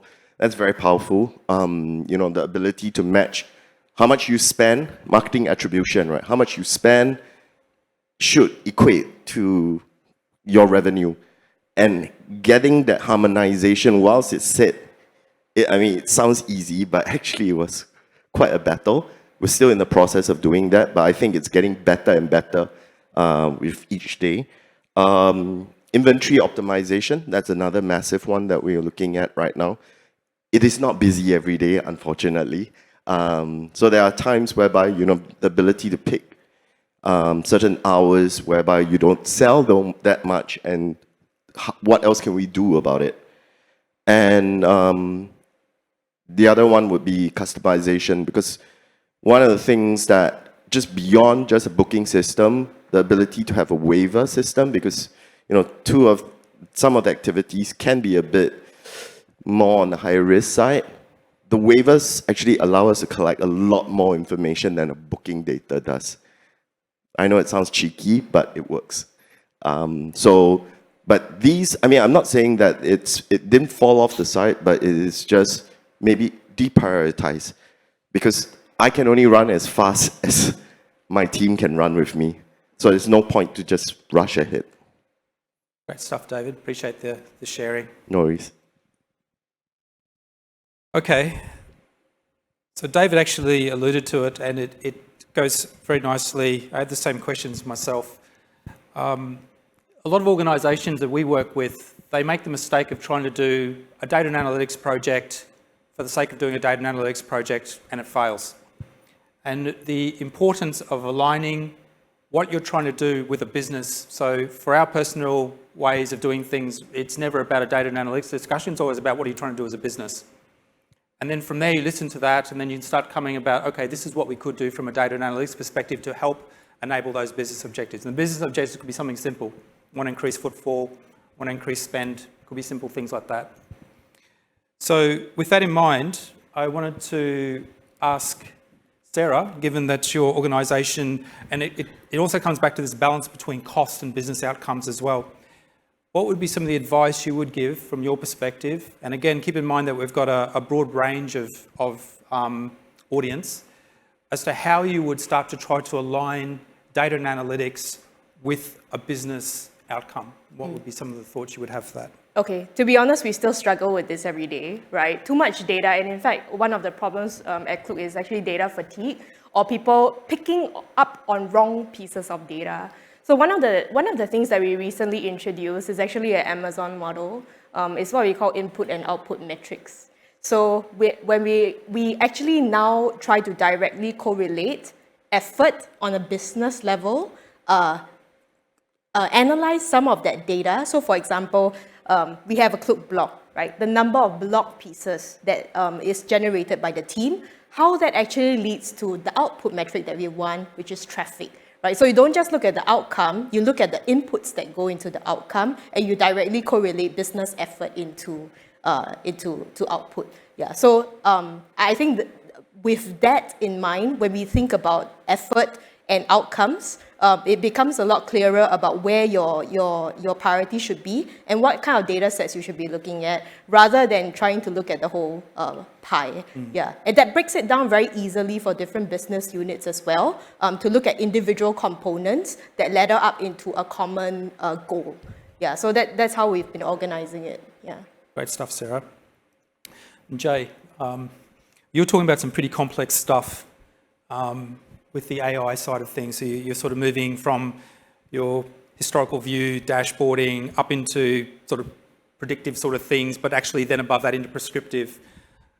So again, for an organisation that perhaps doesn't appreciate that, or they do appreciate that complexity, how would you find the balance there between doing those sorts of activities with aligning to a business objective? It starts with asking the question, why? What are you trying to achieve? Why are you trying to achieve it? And you know, organizations will say we have so much data, and every meeting that I attend, it starts with we have a lot of data, we can do a lot of different things. But when you start asking, what are you trying to achieve? Why are you trying to achieve that? So the 5 whys, what you want to ask, why are you doing this?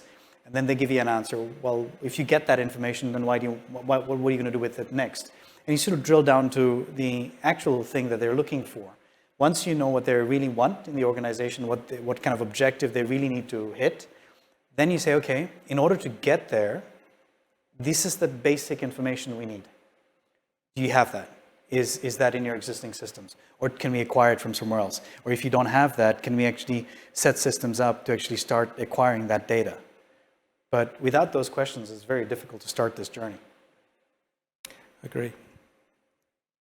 Okay, thanks, Jay. Okay, 2 questions now to our, I don't know what the right word is, we've got, in our terminology, service providers, and we've got businesses that, so from your perspective, and Tiong Hua, maybe start with you, how do you balance a business need that is ongoing and constant with resources that are required to do this type of work?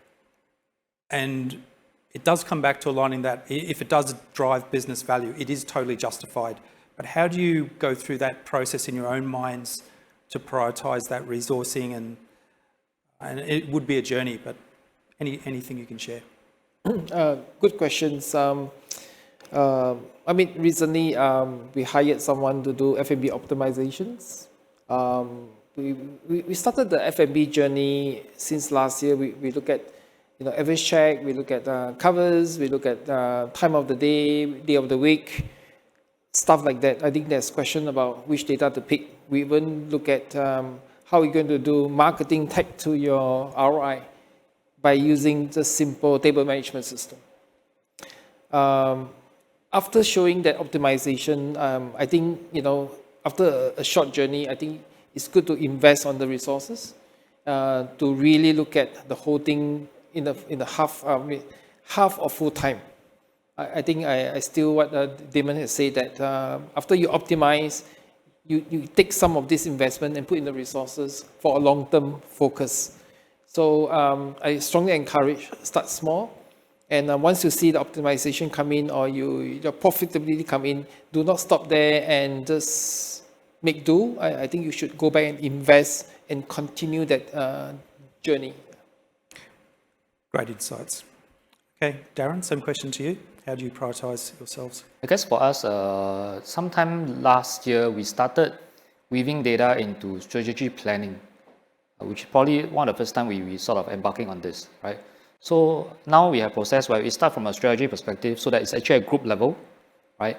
Within the group level, what are key priorities? And within the key priorities, what type of data is actually needed? Do we have it? Do we not have it? If we don't have it, how are we going to start the data collection piece? So again, data collection, stitching, insights. So identifying areas where we need to collect data, but at the same time looking at existing data itself, right? What are the key imperative from senior management perspective, from a strategy standpoint? Then we'll prioritize according to what the strategy need, because some of the implementation from a strategic implementation perspective takes a long lead time, but the data needs to be visible early, and we'll prioritize those first. Great. Okay, open up now one question to our second T-Cube. Ringo, it's good to see you again, Ringo. I saw you before, put my glasses back on. Saw you before, that's great. Quick question, Ringo. If you could share with us and the audience, as a small, medium-sized organisation, how do you ensure that your organisation remains nimble in a dynamic environment, and even in the context of what you went through in the COVID periods, which hit pretty hard? First of all, I get to know Paul because of the DTP program introduced by STB. So Paul is actually my first teacher for data analytics. However, our journey actually is quite painful, and we are still in the journey. We haven't walked out from the journey yet. Reason being is when we started the data analytics journey, it's right in the middle of pandemic. So it's actually somewhere in April 2020. I think it's about there. So it's also the time that Singapore Flyer is facing some technical difficulties. So the scenario is like I'm playing two sets of jigsaw puzzle, maybe 5,000 pieces. However, these loose pieces is all mixed up. I don't know how to pick up the first piece, even though. So situation has been very difficult for us, but I think the journey, we walked through this for the last 3 years. So there's some learning points that I may be able to share with you. Number one, I think partnership is very important. Being a small attractions, our scale is big, but I mean our operation compared with a lot of partner here, industry player here, we are pretty small. We don't have a lot of resources. So how can we tap on our partners' resources to really build up our capability? I think that is very important for SME. And we are fortunate that we are working with KPMG in at least 2 occasions. And in fact, KPMG has helped us to develop 3 years, what we call 3 years DTP blueprint plans, that we actually use it for us to develop our own data analytic or transformation journey. And we also work closely with STB, not to promote or advertise STB, but it's true that we really tap on a lot of resources that we can rely on STB, the stands, and all training opportunities. So I think partnership is important. The second thing I think is important to us, and also what we learn is reality. Because when management look at data analytics, the first thing that you will be amuse you will be the nicely done visualization, right? So every day you want to switch on a computer, you see all those visualization, and then you feel happy about it. It's kind of fulfillment. But reality is not true, because you may spend a lot of things, as some speaker mentioned, that end up you're building some white elephant. And to build a visualization is not cheap, because of we just spend a few months to get the data dimension correct for our revenue model.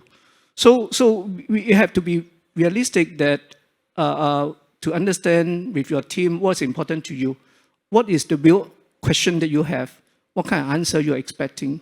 If you're not doing that, you're for the sake of building up a data model or visualization, I think this is really a wasting of resources, particularly for us. We don't have resources to waste. The last thing is, I think people, someone called it change management. We have a very strange journey in a way that we start with the DTP program with KPMG without sending our staff for the DASH program. So when we started with KPMG, the first time we met Paul, when Paul shared with us about some of the understanding about data analytics, half of my management team don't know what are you talking about. Because the journey is wrong. I mean, it's also because of the timing. It's not that we purposely make a wrong decision, but the DTP come before the dash. So basically, in brief, you really have to prepare your team before you start the journey. Prepare your team in two ways. One is the hard skill, right? So at least they need to know the basic concept. At least they need to know what's the tools available or what's the resources available that you can seek help. But another part is really their mindset. And for us, it's like during the pandemic, all the management staff have to do multitasking. Yeah, so they have been very busy, and they will send them to Dash. I have people asking me, say, why are you going to do this to me? I'm very busy. I'm already, doing two people's work, and how should I manage the third one? So this is some of the challenge we face that is really important to let them understand that this is not a project. I always emphasize that data analytics is not a project. It's not a one-off task. It's actually, you have to build into our DNA in our day-to-day business. So we are still in this journey. We are still learning. So I think that this is a good opportunity, and today also try to catch up some new trends and new insights. So I think that is very useful for me as well. Thanks a lot, Ringo. So at the beginning of this panel discussion, I was really worried about trying to make up the time, and we're almost out of time now, so I've got to move through pretty quickly. I open to the floor. If there's anybody that would like to ask a question, there's a whole list of them on the iPad, but if anybody would like to jump the queue and ask something in their minds, otherwise I will go to my iPad, but please feel free if there's anybody that would like to ask anything. Okay, in that case, I will just jump to one that's come up, and data is expensive. You can hear lots of things around understanding people, training, a journey. All these take effort and they take time, and businesses have got things to do. So what sort of timeline do you think that a business should keep in mind for their journey, and perhaps reflecting a little bit on your own journeys as you've gone through it? How do you see that? Tianghua, I might start with you. I really don't know what is the timeline. Honestly, it all depends on the team. As you grow, I think you have to flex that thing a little bit more. Just put a little bit more flexing of the pressure to push it. When there's a kickback, then you probably have to pull it back and not to let the whole system collapse. Yeah, we're all busy. But before COVID, we are all busy. We have no budget. Then during COVID, we are also busy. We got no budget.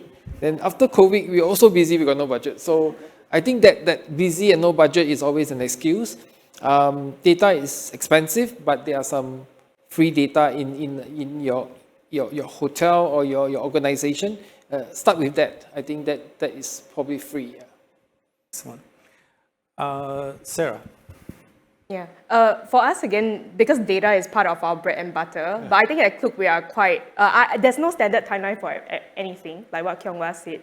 But for us, typically when we test and learn, let's say, a new product or a new platform feature, we are pretty impatient people. So a month, usually, is the timeline that we give to business units whenever we are testing anything, before we decide whether we should move on to a next project. Yeah.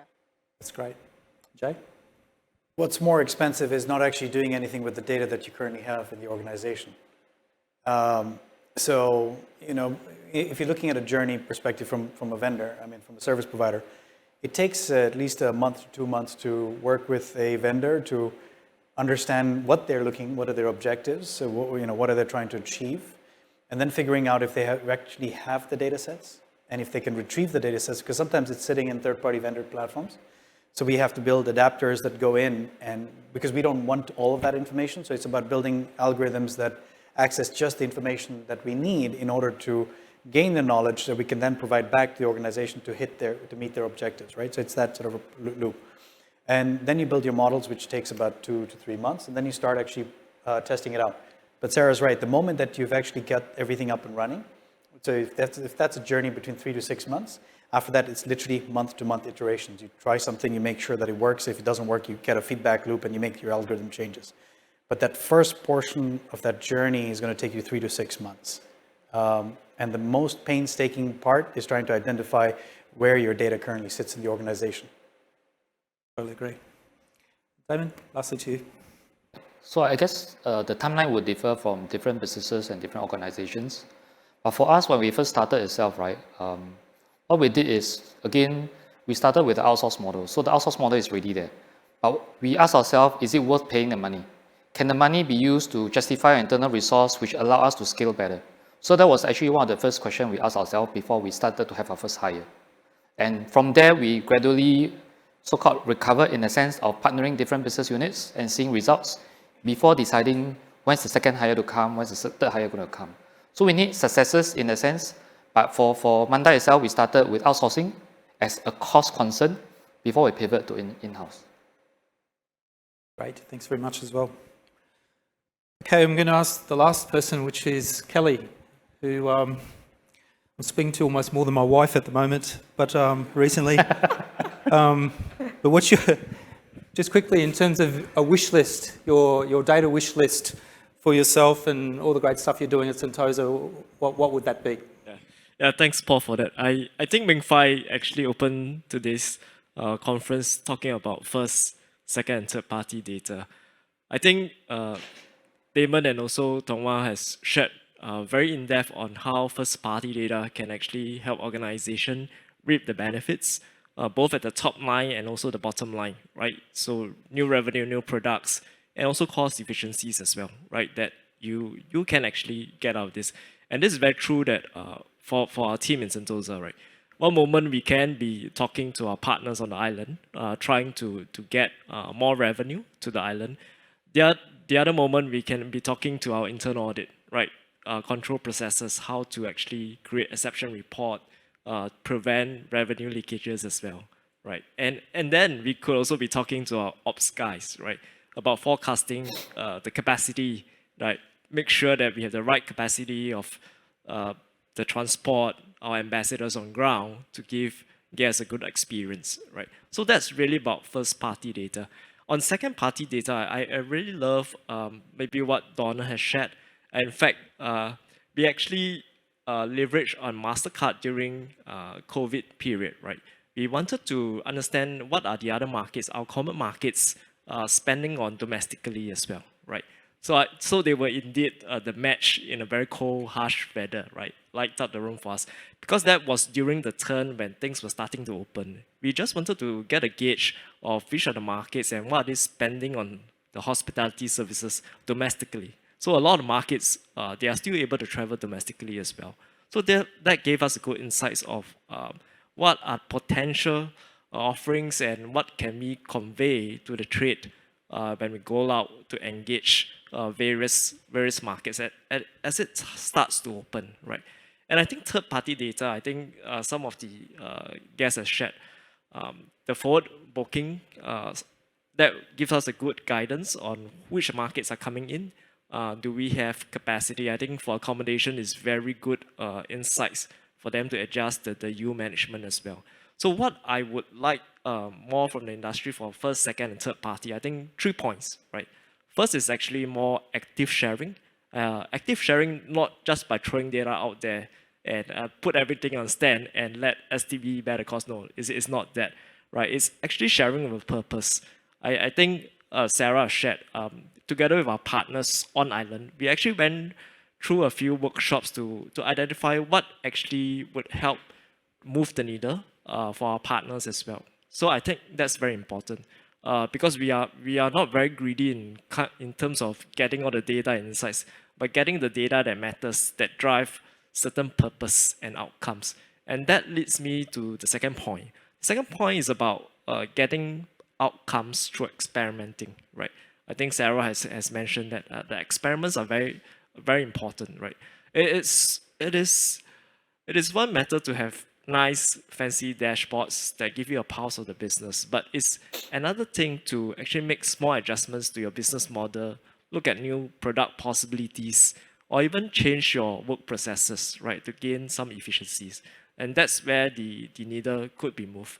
And I think the third bit, not really covered, and maybe to a certain extent covered by Jay today, is actually on privacy, right? One of the key impediments to data sharing is actually privacy.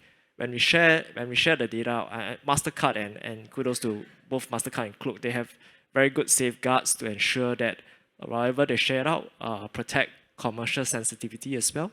But yet it's at a level that actually benefits the recipient of those insights. So I think the privacy area is actually something to be considered and also thought through, and also maybe for the industry to think through that impediment may not be actually impediment because there are technology workarounds, there are safeguards by the various platforms to enable that as well. And maybe a point related to that is also sometimes there's also the big boys and the smaller players. I mean, the big boys say, hey, if I share my insights, right, would I stand to lose more than I gain? But actually, we are all in this together. I mean, the competition is not within Singapore. The competition is actually larger than Singapore, right? It's a zero-sum game to actually just go and pull. If I want, let's say, hey, I want to take customers away from Mandai, that's not going to help us as a destination. What we wanted is actually how can we grow the pie for Singapore and how we can identify new white spaces or new product offerings through all these insights that we might potentially be able to glean, right, from all the data that's available out there internally, first party, second party, and third party. Yeah. So those are my points. Yeah. So things that really move the needles. I think that's what I wish for first, second, and third party data. Thanks, Paul. That's great, Kelly. It's insightful as always. I was at a workshop recently. It was with STB, but I remember one of the chairmen said it's not about competing with each other. The competition's really the other countries that are out there, and how do we work together to make Singapore a portfolio of destinations. So I agree with that. All right, we're out of time. So literally now in the last 30 seconds each, Tiong Hua, actually I'll start with Sarah. I'll start with Sarah first. In your blue sky view of the world, what would it be?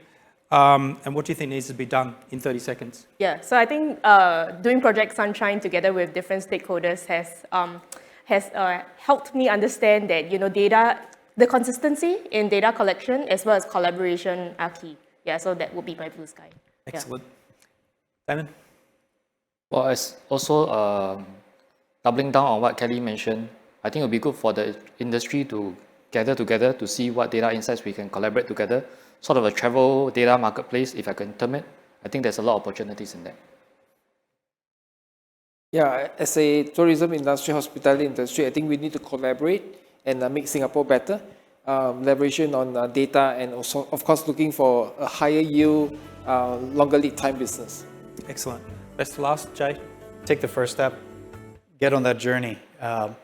Start asking what type of business objectives you want to meet, and then really take that journey. Because if you don't, your competitors are definitely doing it. Good stuff. So that concludes the panel. I wish everybody could just give a round of applause to the guys. Thanks very much. Thank you. Good job. Thank you so much, Paul, for moderating the panel, and our lovely panelists for your insightful discussion. Please give them another round of applause.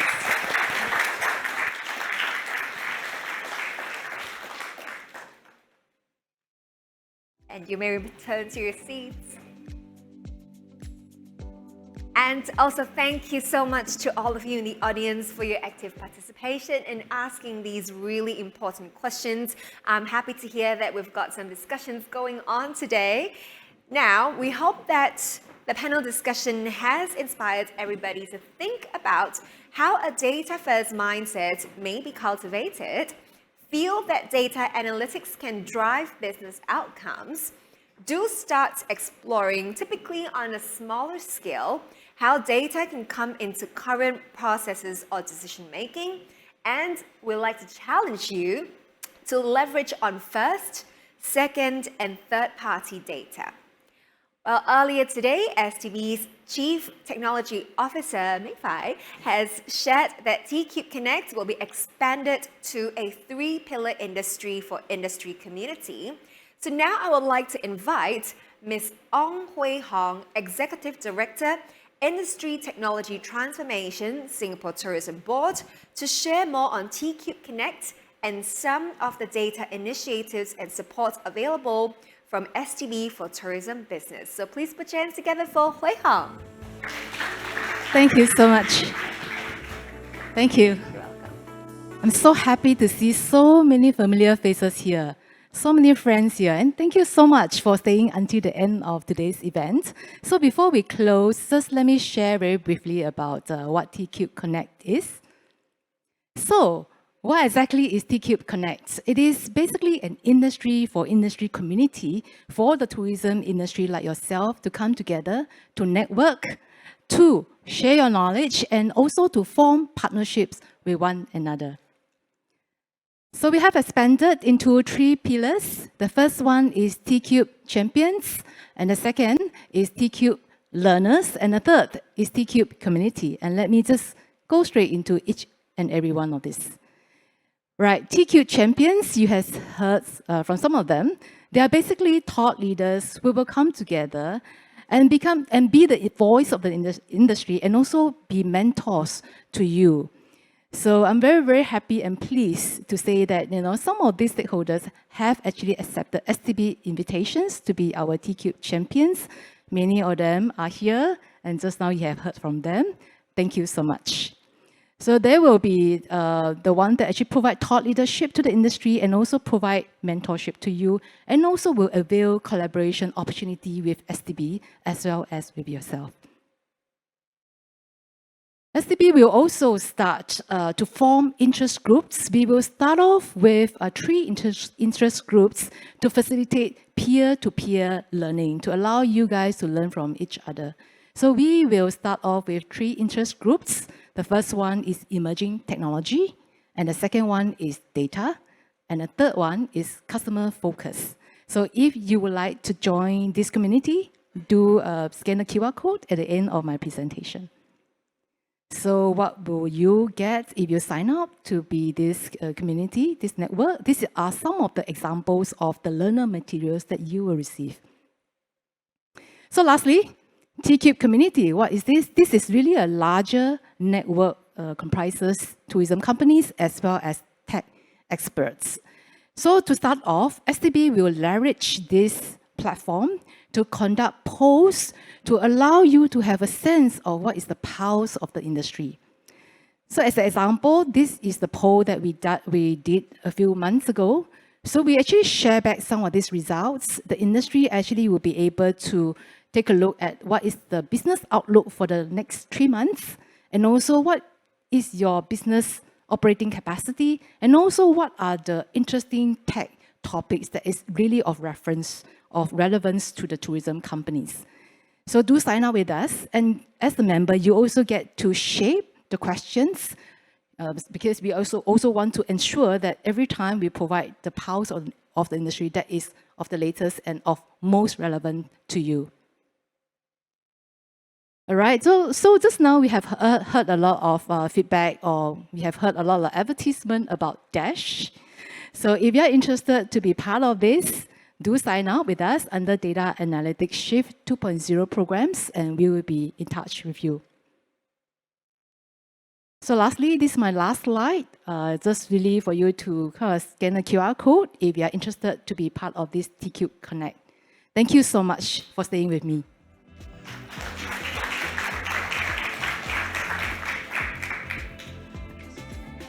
Thank you so much, Hui Hong, for sharing the different STB data initiatives and TCube Connect. I hope that's gotten all of you very excited about it. Now, we've come to almost the end of today's conference, and I'd like to thank all of you for staying with us all the way till the end. But before we go, we'd just like to gather your feedback very quickly. If you could let us know what we've done right or what needs to be improved, so that we can make the event better in the future. So we have one final poll, so please scan the QR code once again. I promise you it's the last QR code that you have to scan for today. Let me see. Let me double confirm that that's the last one. Second last, actually. Okay, so so please scan the QR code and let us know what you think about today's conference. Was it beneficial for you? And we won't be sharing the poll results on the screen. The question is, overall, I'm satisfied with the Tourism Data Leadership Conference 2023. We'll keep that private and confidential, okay? Before we end the conference, I would also like to showcase a local art and tech startup. It's called Thoth.ai, which is working behind the scenes and also harnessing artificial intelligence to summarize today's learnings into visual summaries of the presentations earlier. So the visual summaries will be sent to all of you, on-site and online audience, along with the conference materials as a quick recap after the event. But for now, let's watch a short video on Thoth.ai. Please enjoy.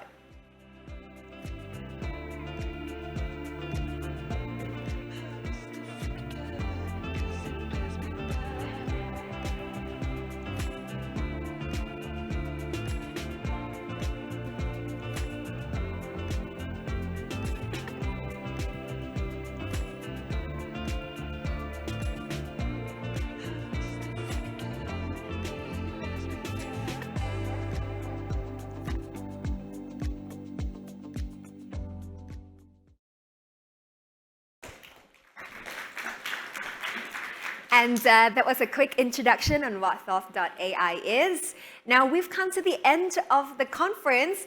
Please let us know what you think in the last QR code I promise you that you have to scan for today. So we're going to flash it on the screen. There we go.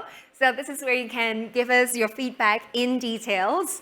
And also, when you access this QR code, the survey link in the chat for our online audience, please key in your email address to gain full access to the event recording and conference materials, which will be ready for all of you in about a week's time. And for those of you who are interested to find out more about the exciting TCube Connect, please register your interest through the QR code as well.